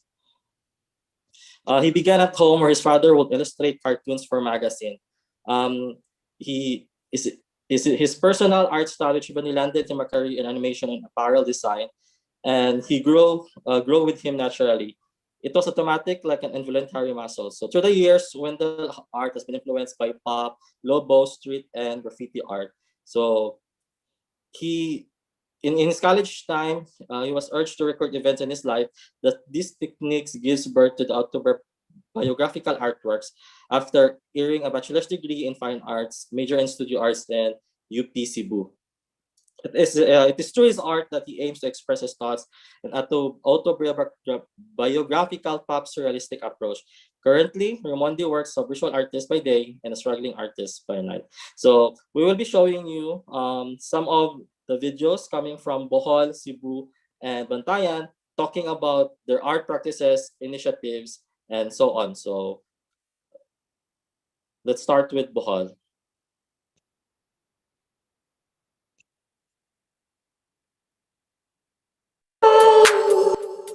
Mayong adlaw, ako nga pala si Sam Pinaso, isang full-time visual artist, sculptor, and performance artist.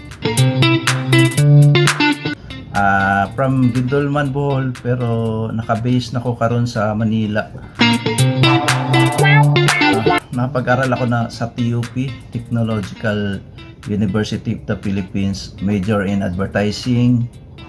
Tapos nagkaroon na rin ako ng 30 solo exhibition sa Japan, Thailand, Austria, Germany, Singapore, New York, Abu Dhabi at Berlin, at mga art residency abroad at performance art festival. Tapos meron akong costume na tinatawag ko na The Stripe Walker. Tapos dahil nung sa estudyante pa ako, mahilig na ako sumasali sa mga art contest. So nanalo ako sa GSIS first prize 2014 at 2016. Tapos sa Metro Bank third prize. Then sa Don Papa may part ng napanalunan ko doon art residency sa London. Tapos AAP first prize din 2012 sculpture category. 2018 Philippine Art Awards. Tapos part ng napanalunan namin, may umattend kami sa Art Basel, Hong Kong. Tapos yung huli ko napanalunan yung sa Korea. Para sa akin, medyo nagkaroon ng konting lang naman. Dahil sa siguro yung nawala na yung mga opening sa mga art exhibit. Pero yung sa quarantine parang medyo sanay na ako sa ganun dahil parang na-quarantine lang din naman ako dahil nasa bahay lang lagi nagpipinta. Tapos baling na iba lang naman naging online na karamihan. So 2012 nga naisip ko na gumawa ng group exhibit na tinitlean ko na Buhol-Buhol para madaling matandaan na Buhol artist. Tapos yun ginawa ko sa Renaissance Gallery dahil medyo kadikit ko naman yung may-ari nun si Sir Noli Romero. Tapos dahil yung minsan kasi umuwi ako sa Bohol na marami akong nakilalang mga artist doon sa Tagbilaran na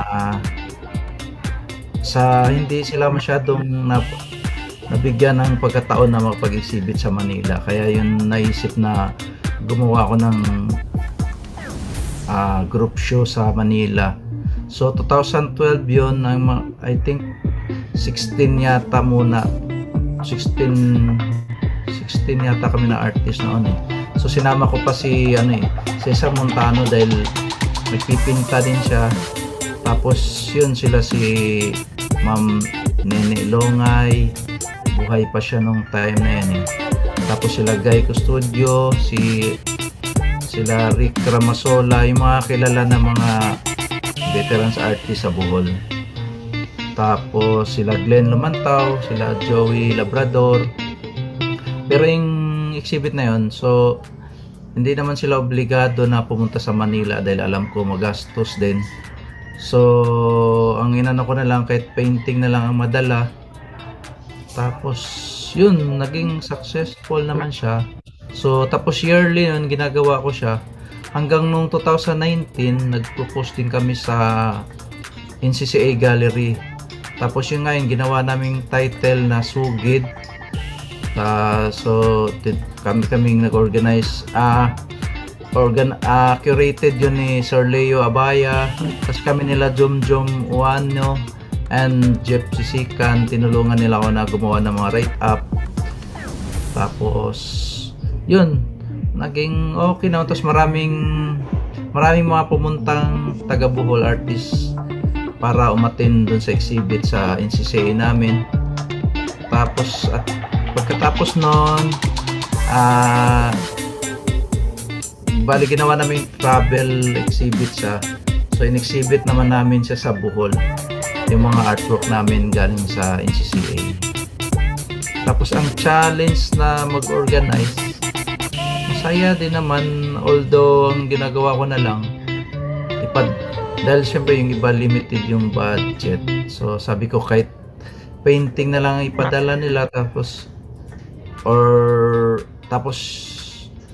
para hindi mabigat sa kanila na yung gumastos. Saka syempre yung iba naman na walang matirhan, so may medyo maluwag naman yung tinitirhan ko sa Manila, so ino-offer ko sa kanila na pwede silang magstay. Tapos yun, so far from 16 kami na kasali noon, so ngayon maabot na kami ng mga 50 plus na artists. Kasi meron kaming group exhibit sa May, June at November ulit sa Renaissance Gallery. Thank you.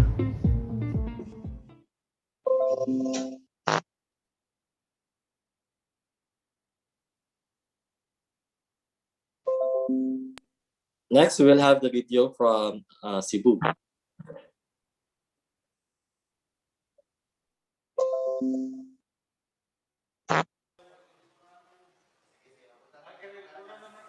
Ako di ay si Orly Ipon, 47 na ang edad. Taga Toledo City, part of Cebu. Ang goal na mo diri sa Aroma, maka-share mi sa mga talent ngadto sa mga batanon. Labi na ngadto sa mga batanon.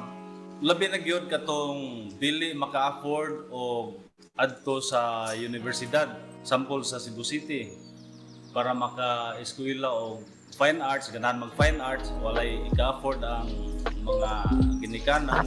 Mo ni mo'y priority na mo diri sa amuang grupo. Ang Aroma di ay na diri sa probinsya gyud kayo sa remote nga lugar sa Toledo. Amo ning gituyo kay makahatag number 1 makahatag mig awareness diri sa among lugar nga kung unsa ang art o unsa pod ka importante nga dunay art ang usa ka lugar. Unya ang Aroma concern ni sa nature unsaon pa protect sa ato ang kinayahan, importante kayo. Makita nila diri sa among canvas, ganahan sila mo tanaw, labi na mataron mo pagkuan, paghimo. Makaimo sila nga umayo man nila nga kuan di ay lugar di ay nindot man nila nya wala ra to nila makita. So inga na lang paagi magka hinahinay sila pagka baton og kuan appreciation sa ilang palibot.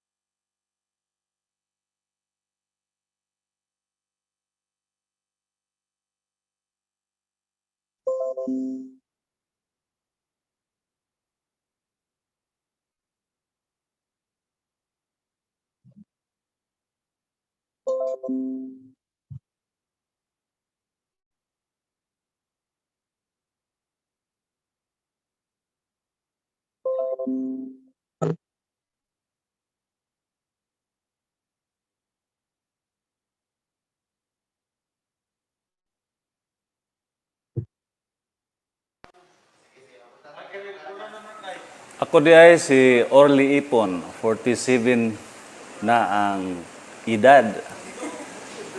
Taga Toledo City, part of Cebu. Ang goal na mo diri sa Aroma, maka-share mi sa mga talent ngadto sa mga batanon. Labi na ngadto sa mga batanon. Labi na gyud katong dili maka-afford o adto sa universidad, sample sa Cebu City, para maka-eskwela o fine arts, ganahan mag-fine arts, walay ika-afford ang mga ginikanan. Mo ni mo'y priority na mo diri sa amuang grupo. Ang Aroma di ay na diri sa probinsya gyud kayo sa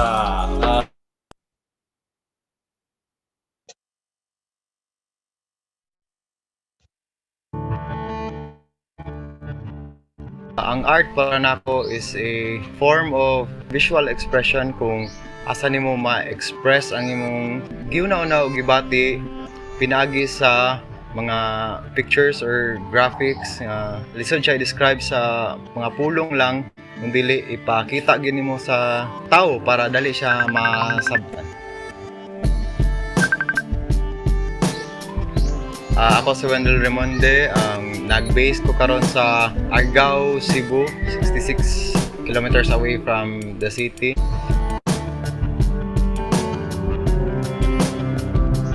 Ang art nako is akong gitawag siya og autobiographics, which is autobiography niya into a graphic form instead of autobiography. Diary nako siya kung unsa, record nako siya kung unsa ang akong naagian sa inani nga weird times sa history sa atong kalibutan. Akong papasauna tig silk screen sa niya ako siyang nakita, so akong i-incorporate sa akong art kay usually diri sa ato labi na sa mua ang silk screen printing dili siya ma-consider nga stock art kung dili usa lang gid ka trabaho nga simple nga trabaho, which is dili pa gani matagaan og kayog dumog or i-look down pa gani, di gid siya considered nga professional gid ka nga printer. So karon ako siyang i-elevate into sa lahi na sad nga stage.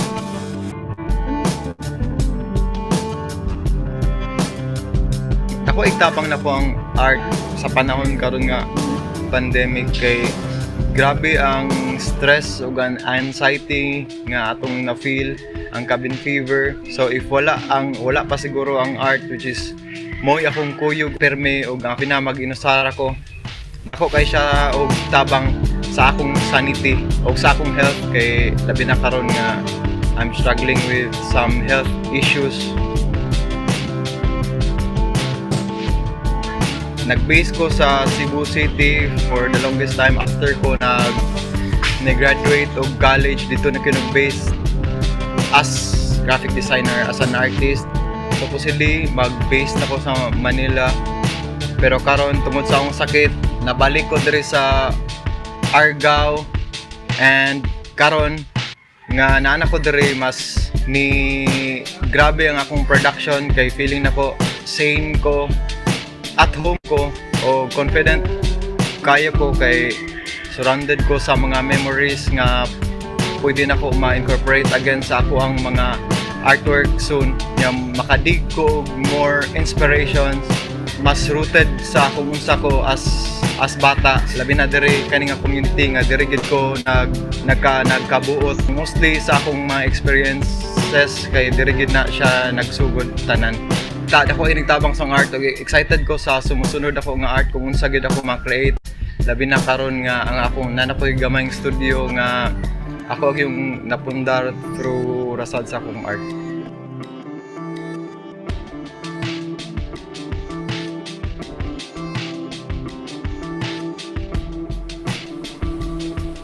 Ang art scene sa Cebu City, makaingon ko nga dugay na gid siya nag-start. Taon-taon na gid siya, pero dugay siya ni boom good as compared sa Manila. Nakanindot lang kay ang Cebu City kay di pa jud siya inana ka-saturated nya, mas kusog kayo ang mga younger forces karon kay gutom kayo ang mga tao niya, dili nga united ta, dali ra tatapukon kay gamay pa ang scene, dali magtinabangay. So kana unta nindot i-maximize nato ang kulang lang nato kay wa pa kay tay nag-lead yun sa kung asa man ipadulong art scene.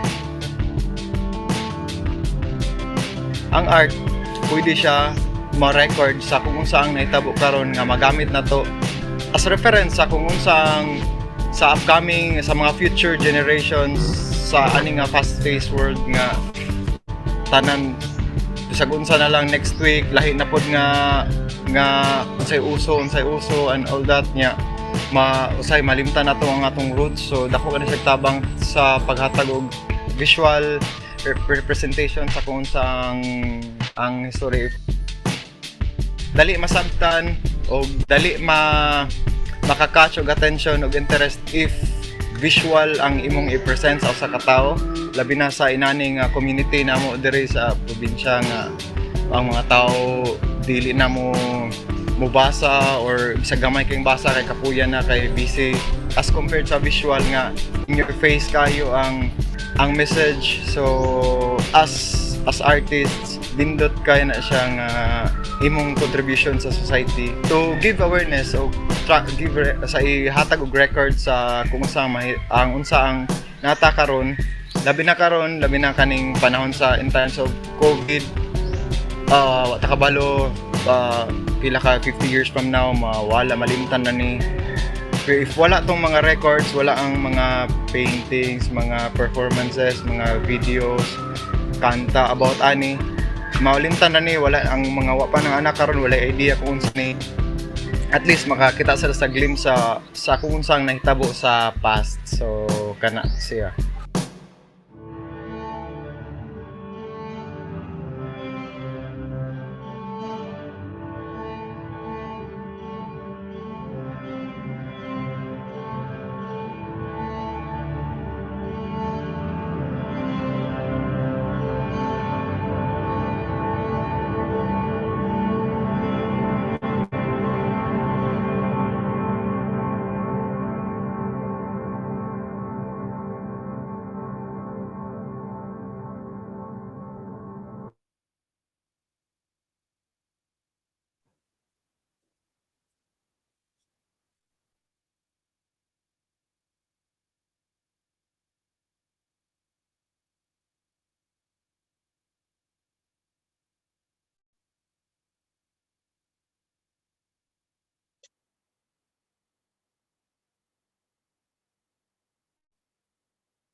Nag-work ako like right now with, nag-focus with Bantayanon words, Bantayanon language actually. And then medyo makakonect ako with Kuya Delio kay ang mostly sa iya projects is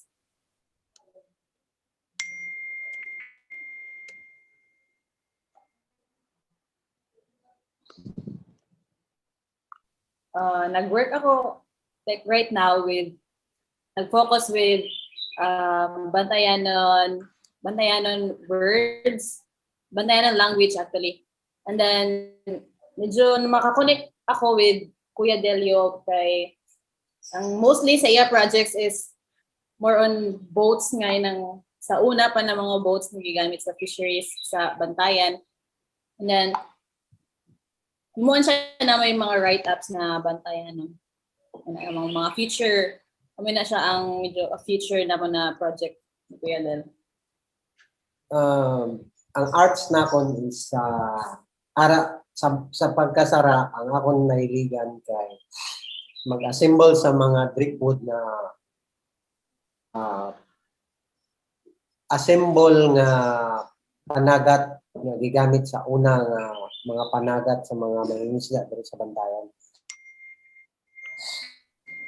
Ang plano namon is amon i-revive through driftwood arts, and then ang mga klase-klaseng mga panagat imoon sa into sculpture using driftwood, and then buhatan ni April og kanang write-ups na amoy ni siya ang mga history culture sa mga Bantayanon fishermen. Ganahan ako na i-revive ang mga methods of fishing before sa unang nga panahon, like basnig, kubkub, and surambaw, o katong mga magsubiran lang. Ganahan ako magbuhat og katong mga fishing method nila na sakyanan.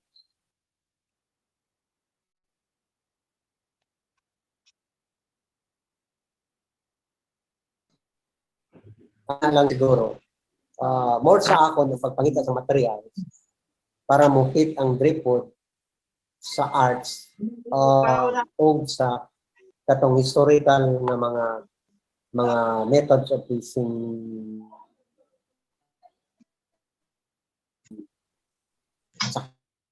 Sakyanan.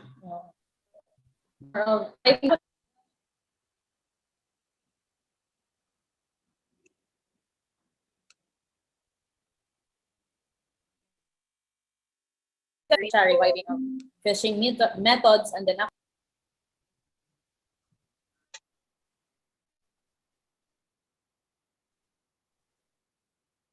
so amo siya pwede mo siya na may historical background.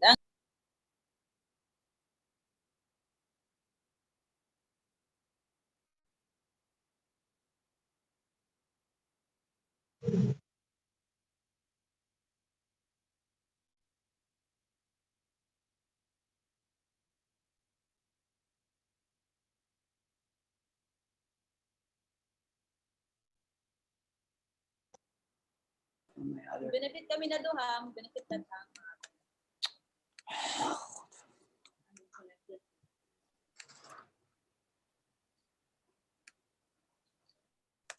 ang plan na atong subiran, and then write-ups and historical na mo benefits kami na duha. Mo benefit lahat ang mga Bantayan. Ang mga, especially ang youth, ang mga bago na mga Saan siya lang ay pa mga mga next na videos.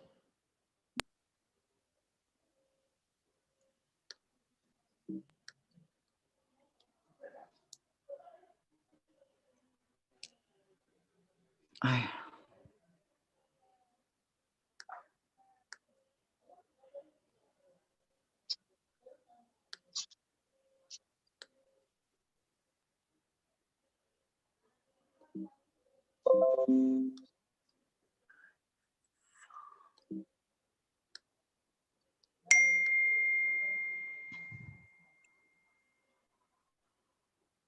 So nagsugod kami sa Goodland sa plastic. Kay nag-work together kami sa last project nga akon art project equation of state.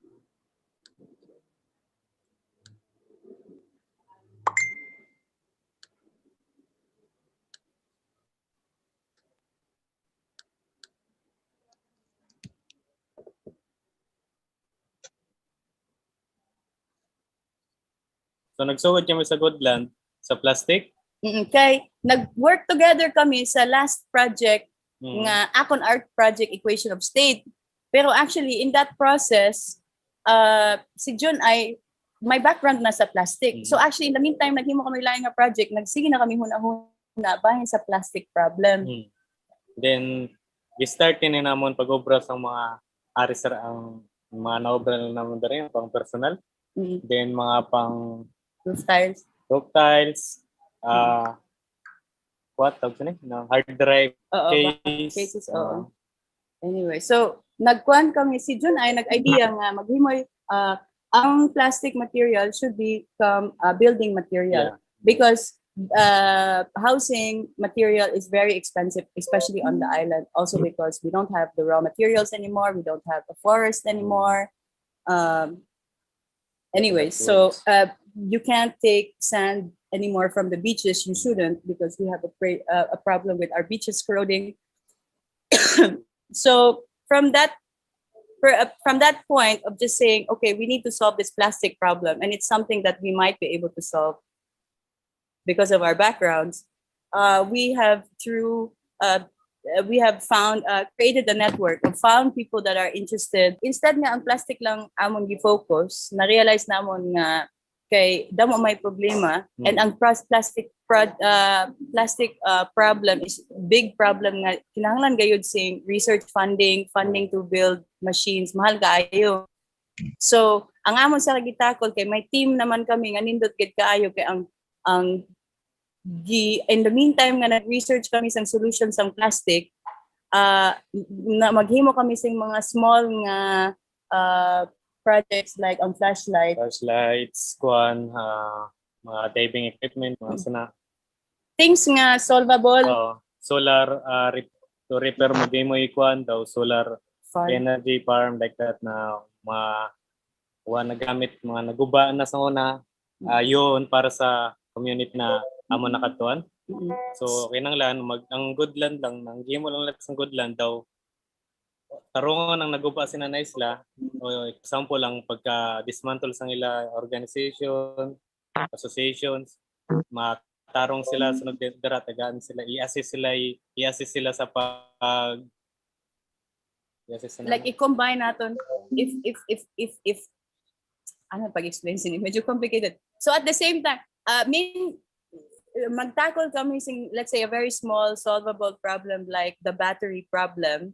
At the same time ma-organize ang usa ka area or gamay nga community or group of people, and at the same time just through very informal nga nag-solve og gamay nga mga issues, matapik ang dagko nga mga issues like climate change, land ownership, and so on. Daw silbi amo ang nahitabo sa amon pero wala namon giplano, pero at that's where we are now. Gi-under na namon sa Pangana Goodland ang tanan namon sa Ragilioxra. Okay. Sunod, pausa, ano ni ang pinakalas namo? Okay.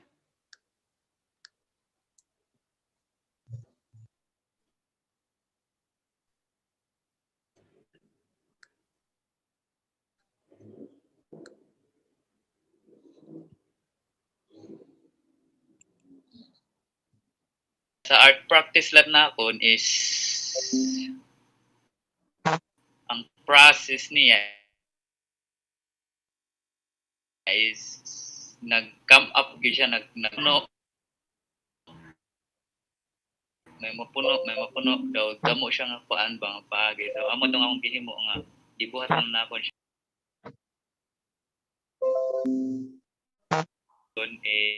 is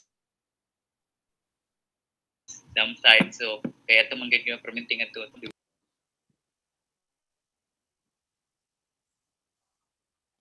ang plastic tanan ng mga basura. Kanya struggle at saka kay kadampay sa mga bildo. Amo tong nasama na nga kung tiil nga hiwas ang bildo. Kanya kabaw-baw kaya biscuit. Siyempre ang panat goro sa inang sa smell ba baho gid kay ang dam site. Klaro. So daw ko daw sa daw ambot daw basura lang ako ba. Na daw ang feeling sa usa ka performance daw pares gyapon nga nang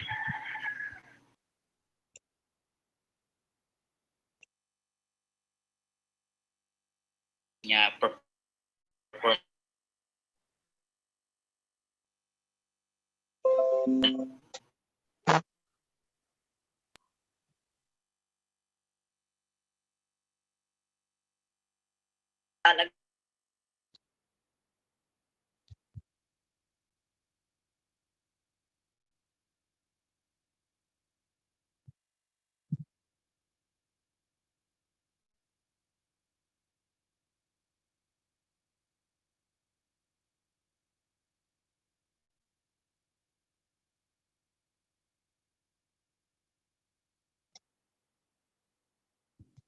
Okay, I believe that was the video, Jake.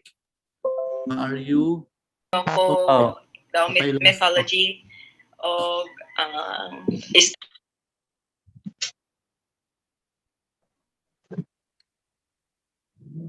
bahin sa hain siya nagikan sa dagat nga puno na iyang ang iyang lawas wala siya panit, ang iyang panit plastic o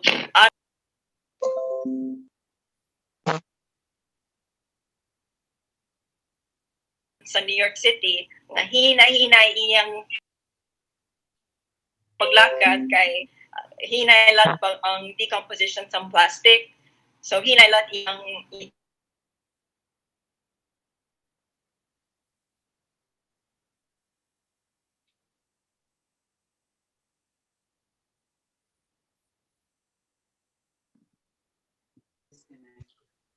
Okay.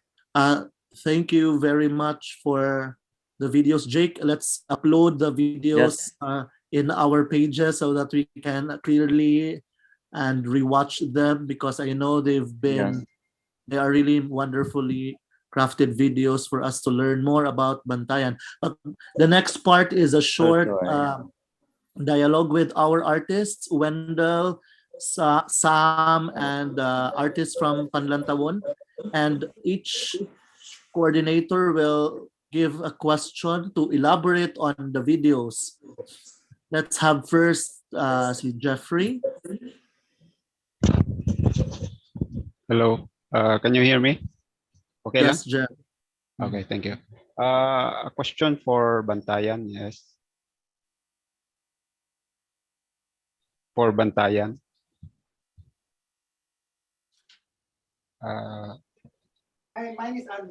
Can you please add Martha of Panlantawon? Yes, can we just proceed with the other islands first? Because it seems to be that Because no one can answer. Martha. Huh? Yeah. Paliwag lang ha. Artists from Panlantawon, can we please also have them here in the panel? Okay, nahimo na siya co-host sila Martha sa Panlantawon. So noon na sila. Okay, there. Hello. Okay. Hi guys. Okay, na sila. Okay. Kaya hinay amon internet. Slow internet here. Okay. Hey Jeff, let's continue, Jeff. Hi Martha, hi there. Hi people. Okay, thank you. Hello everyone. So this is a question for Bantayan group. What is the future of your art practice in your island? And what adjustments did you make with the current situation? Thank you. So, can you repeat your question again, sir? Okay, sorry. What is the future on your art practice in your island, and what adjustments did you make with the current situation? Okay, perhaps Martha can answer half of Panlantabon because of the kind of nawala man. Oo, nawapod sila. Shall we just move on for a moment? Okay lang? Okay, let's move. Jake asking a question. Sige, Jake. Okay. So, ang akong gusto may bawaan is interesado gid ako sa connection between art practice and place. Para kakinsa ni Jake, sorry, para kakinsa ni. Because we can't let anyone answer, everyone answer your question because of the time limit. So sa ako kay para ni kay Sam, gusto na akong may bawaan or masabtan pag-ayo ang connection ko yun sa art and sa mga issues ninyo dito sa Bohol. How can you say that art reflects the overall context of Bohol? Baling actually usually nag-uusap lang kami madalas sa Facebook dahil Manila based na kasi ako, so parang doon lang kami nag-communicate na kunyari may gagawin ako ng mga group exhibit or yung may sasalan kami na art contest sa Manila, parang doon lang kami kasi bira lang ako umuwi sa Bohol. Parang lang, puro Facebook lang palagi. Okay. So the connection. But maybe can I ask magpanang ako ng follow-up question ha? Sam? I would, for example, in terms sa mga issues, unsa mga issues diha sa sa Bohol in terms of environment or politics or economy that you would say like, oh, these are issues that the artists are tackling. This is the way that they're using art to make sense of the world that they live in. Yung ana na ba? Medyo di ko okay lang kay Jeff na tanong na lang kasi hindi kasi naka-base doon eh. Okay, let's have Sir Jeff add to. Okay. Internet. Repeat the question. Sorry. No. What issues, pressing issues, do artists involved trying to respond to?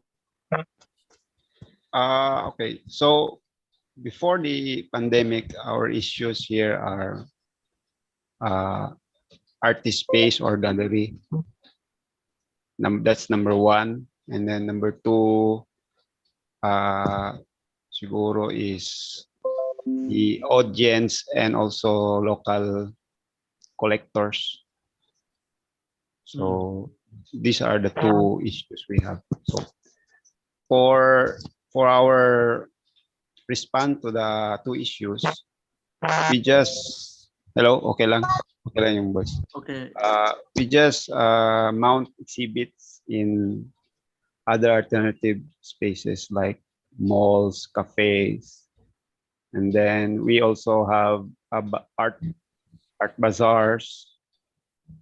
And for the purpose for this is to educate the Bohol audience about the art in Bohol or artists in Bohol are active, and also the events we have exhibits and then art bazaars, hoping for local collectors to come out and appreciate art.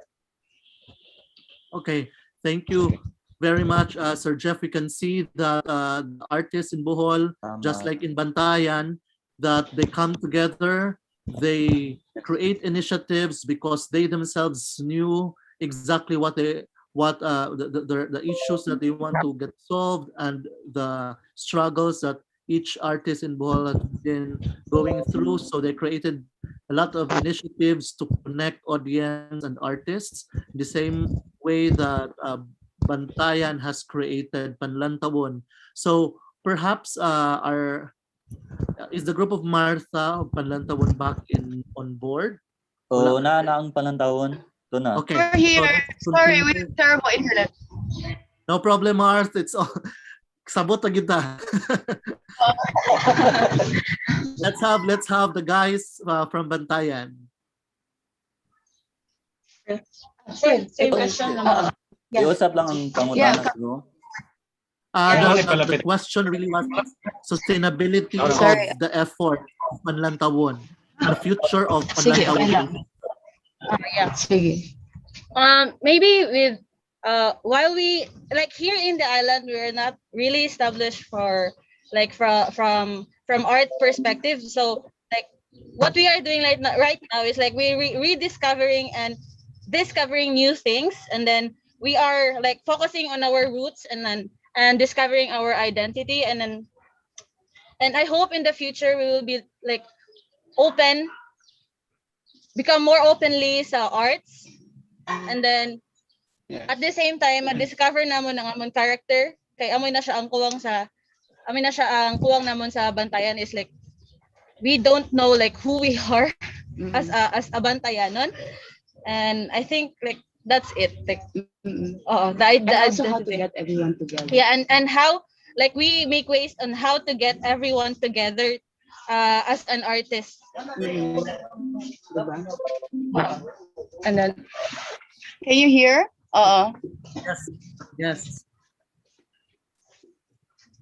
Some additional input, Mars? I mean, like, you know, I mean, with the struggles of the pandemic, we're all struggling with it. So we are, you know, we had big plans of really doing, because we're a community, so we need to be face to face. That's really how we work.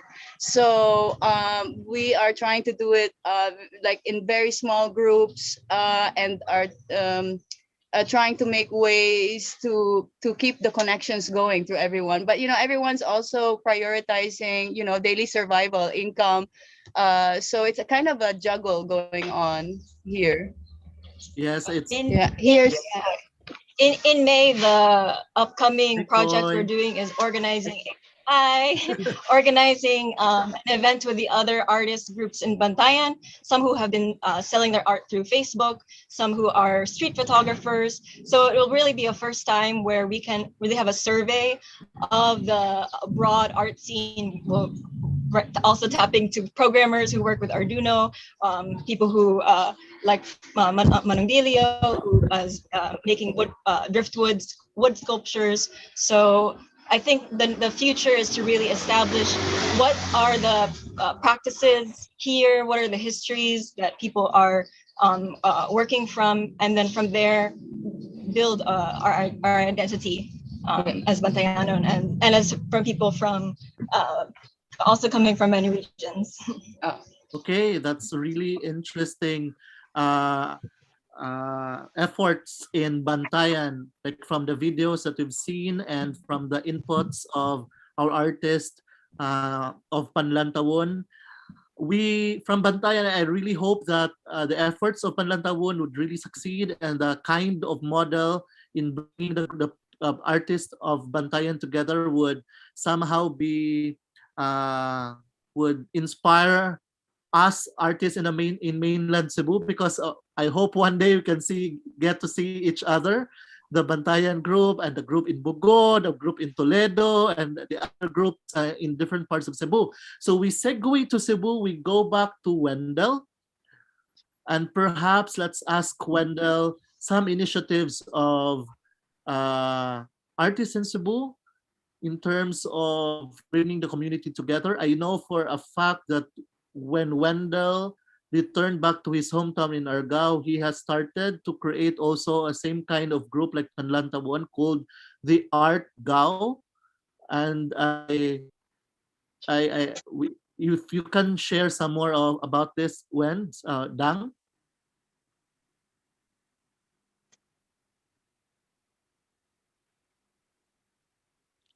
Is Wendell here? Teka. Wag naputol mo audio, Wendell.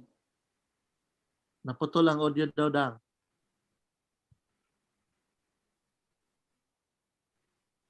Oops.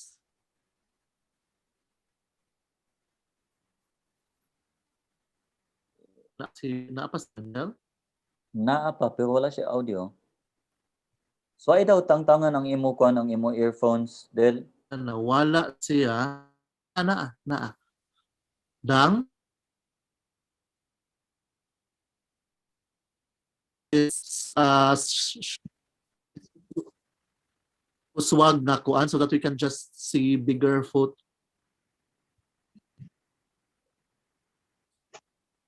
Dang? Nagkuan siya, nag-reconnect siya ang iya kuan, iya audio. Sir Wendell, try removing Imo earphones. your earphones and use a laptop mic na lang. Dang, we can't hear you. But can we see him? Can we? Na ang iya video. Okay. Nag-struggle gyud siya. Dang, okay. Maka-istorya ka, wala ko nag-laptop. Wala siya nag-laptop. But anyhow, nag-PC siya.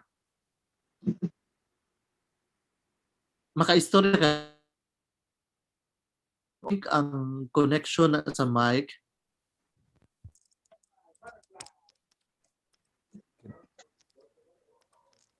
Kailangan ko dang, try istorya dang.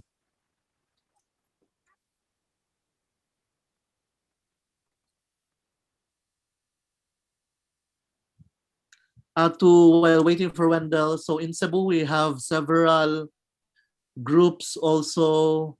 A lot of artists have been trying to build their own artist collectives and artist initiatives. So we have, for Northern Cebu, we have a collective called the Vice Versa.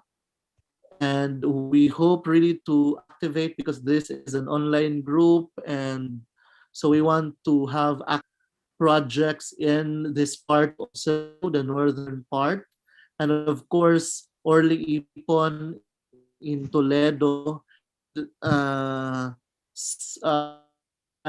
nephew of Martino Abena, the professor in UP, in San Carlos Fine Arts. Since the pandemic, he moved back to Karkar to revive the artist community of Karkar. So he has a fledgling group of more than 20 young artists doing outdoor drawing sessions, discussions.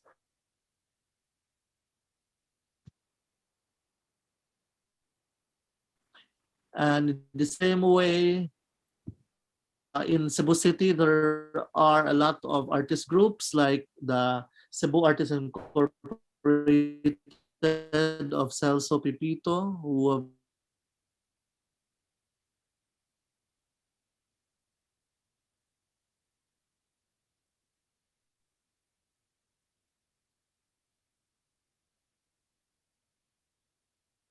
been going on.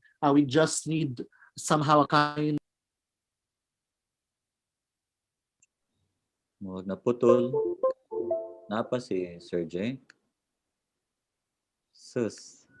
Okay, so our future includes good internet connection for everybody, from Honolulu to Bantayan to Cebu. Basi. Hello? Wendell. Sige. Ay. Sige, maayo na. Sorry, May struggle audio tayo. inoon ka, sige. Sobrang struggle. Hi. Kalagot. Sorry. Hi. Sige, so padayon siguro ang imo kuan, ang imo portion, base maka-reflect ka bahin sa kuan sa gibuhat ninyo dito sa kuan sa Argao. Based sa Cebu, back when we nag-start ako ng sa pagiging artist back when mga around 2013-14, we dreamed of gumawa ng mga initiatives to create a community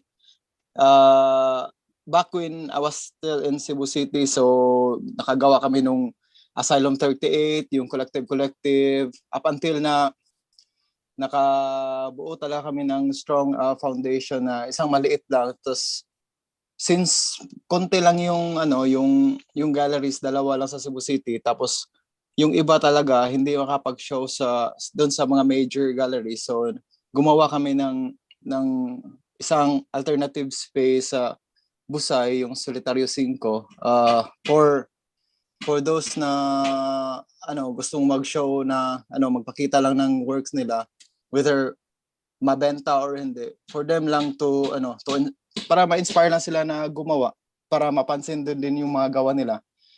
So right after, fast forward sa ngayon, so nag-expand lang siguro kasi ako nandito na ako sa Argao ngayon, tapos feeling ko kasi nang umuwi ako dito 2 years ago, ako lang mag-isa na naggumagawa ng art. And of course,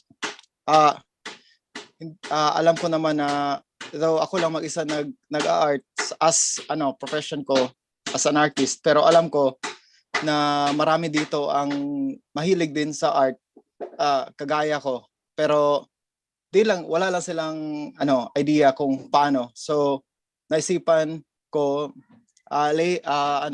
last year, pero lately lang na-realize, kasama ng anak ng pinsan ko, na magbuo ng group lang dito sa Argao. Kasi isa din sa inspiration ko is yung kay Sir Orly Ipon, na kahit sobrang layo siya sa civilization, malayo sila, pero nakabuo siya ng isang community na ganon. So naisipan ko na gumawa din dito. Tapos sobrang dami pala ng into arts, na may group na pala sila nung inoffer, nung nilatag ko yung gusto kong gawin. So may daming group na pala dito, maraming artists na pala dito sa na may group na sila, pero wala pang gaanong direction. Mga 100 plus sila na mga young artist na self-taught lang, mga senior high. Yung iba yung nila, yung course nila, pero into art sila. So yun, pumasok ako, tapos nilatag ko yung platform na gusto ko na direction, tapos nagustuhan naman nila. So hopefully ma-introduce ko sa kanila, ma-inject ko sa kanila yung iba't ibang practices ng art, kasi for now limited lang yung alam nila, kasi more on illustrations lang talaga at painting yung alam nila na art, at tattoo. So, hopefully ma-inject ko yung performance, music, kahit sculpture, yun, for para naman ako dito sa community namin. So tas ngayon na-inspired din ako sa ginagawa ng Bantayan, yung mga recycling. So baka yun, plano ko din incorporate soon. Hello? Yes. Salamat, Wendell. Welcome. Hopefully ma-meet good kita pohon. Yeah. Hello? Okay. Sige.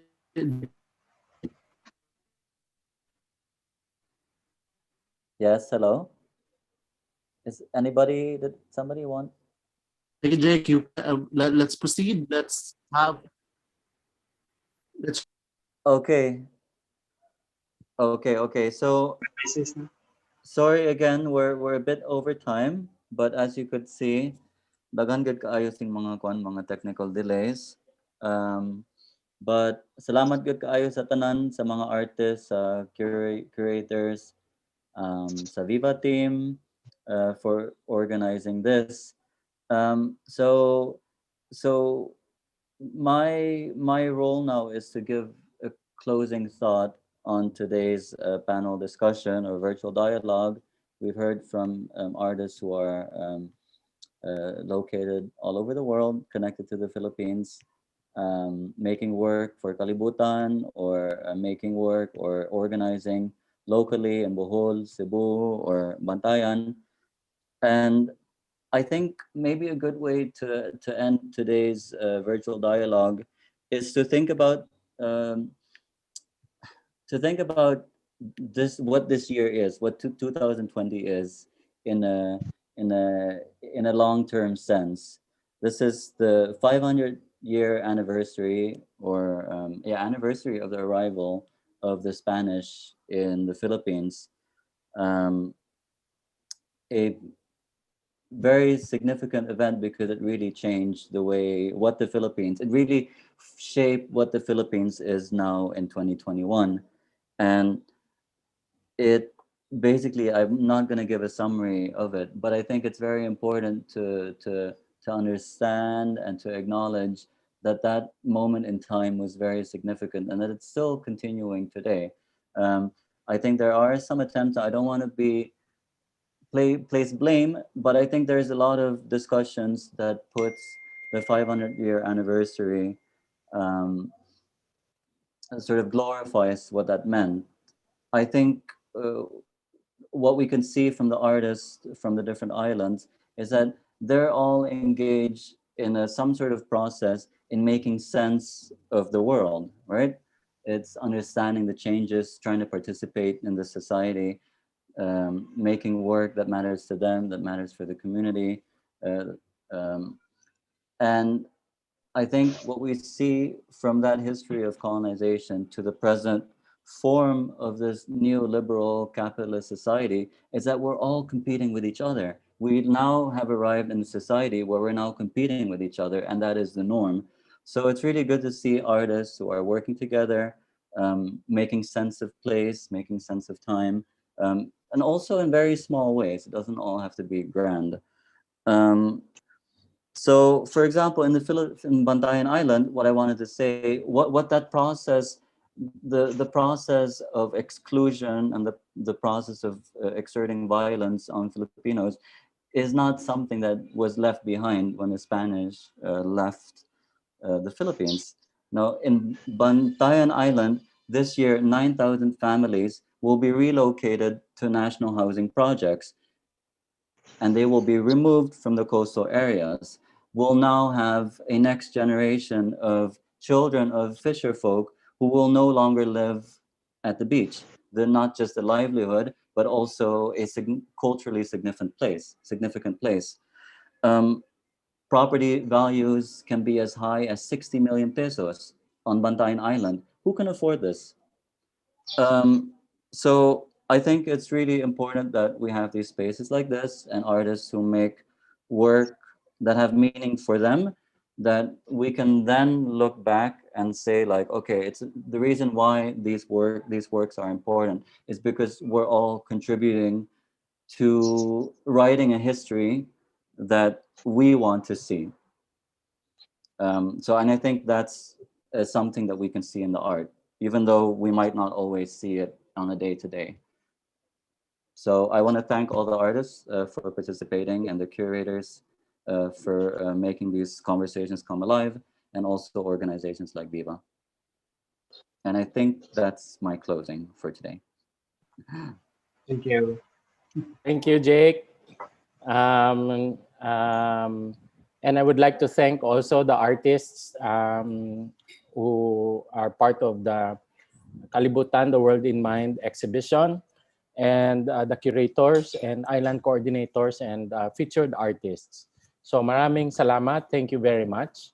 Now I would like to acknowledge the interpreters from the Benilde School of Deaf Education and Applied Studies, Noemi Lacambakal and Tess Beneventura. And also, I would like to this event today closes our March series of talks, and discussions, and we will return on April 10, which we will feature the Kalibutan Seminar Node 3, Works Disclose Materialities of Art, which we will feature Region 6 and Region 8. And also at the same time, well, after that, April 17, the art market, post-COVID.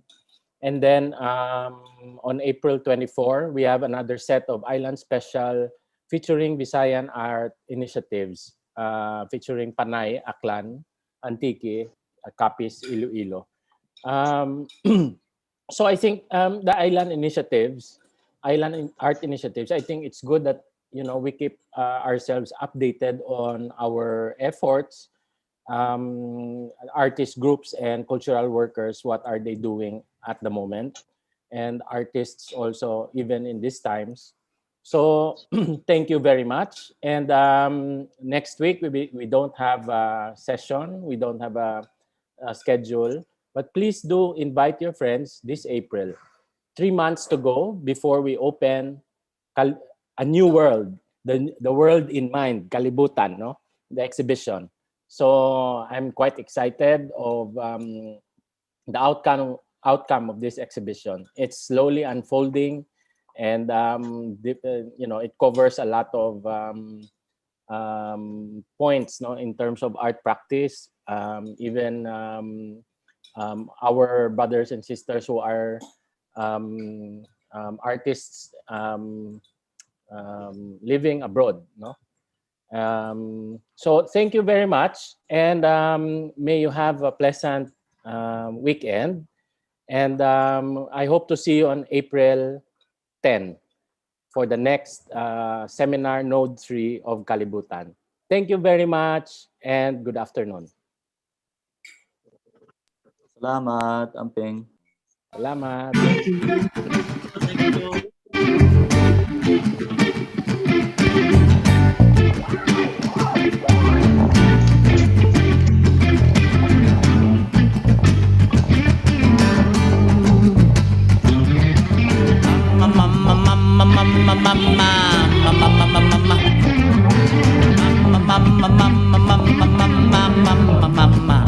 Hey! Ang mga uwak kahulat sang akon kamatayon, diyon na nga bag-uhon ang banas sang panglakaton. Numanang madangtan sa pinili kong dalan, kabay nga hindi pa ulihi ang tanan. Di nang mga sinya sa cross nga alagyan, ang talagog talang-talang, nagtalang-talang, gatalang-talang, dapa-dapanaga padayon sa panglakaton. Uy, iining mga bugat nga dalalon sa imo paminsaron kag balatyagon.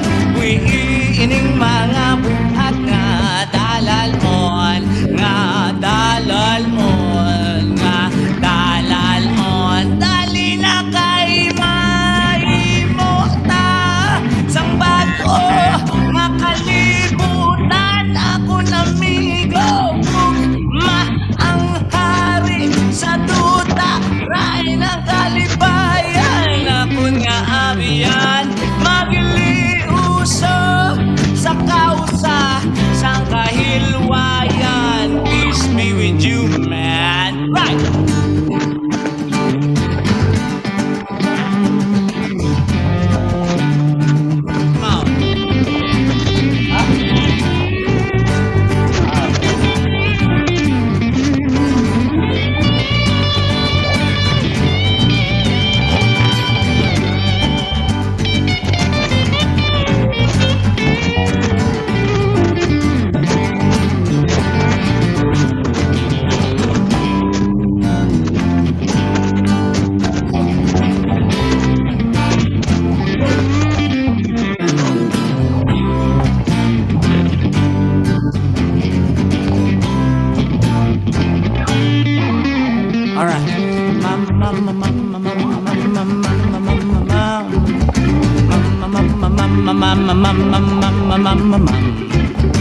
Yeah, pa pa pa pa, yeah. All right, feeling the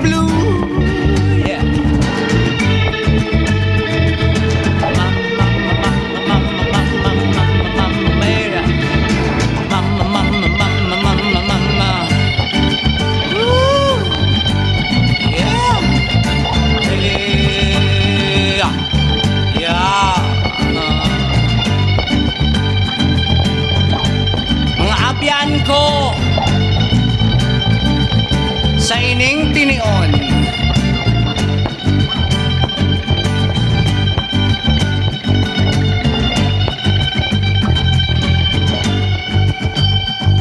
Ipabutyag sa katawhan ang imong nga nabalan, ang kaalam ngaging bungkal sa kadutaan.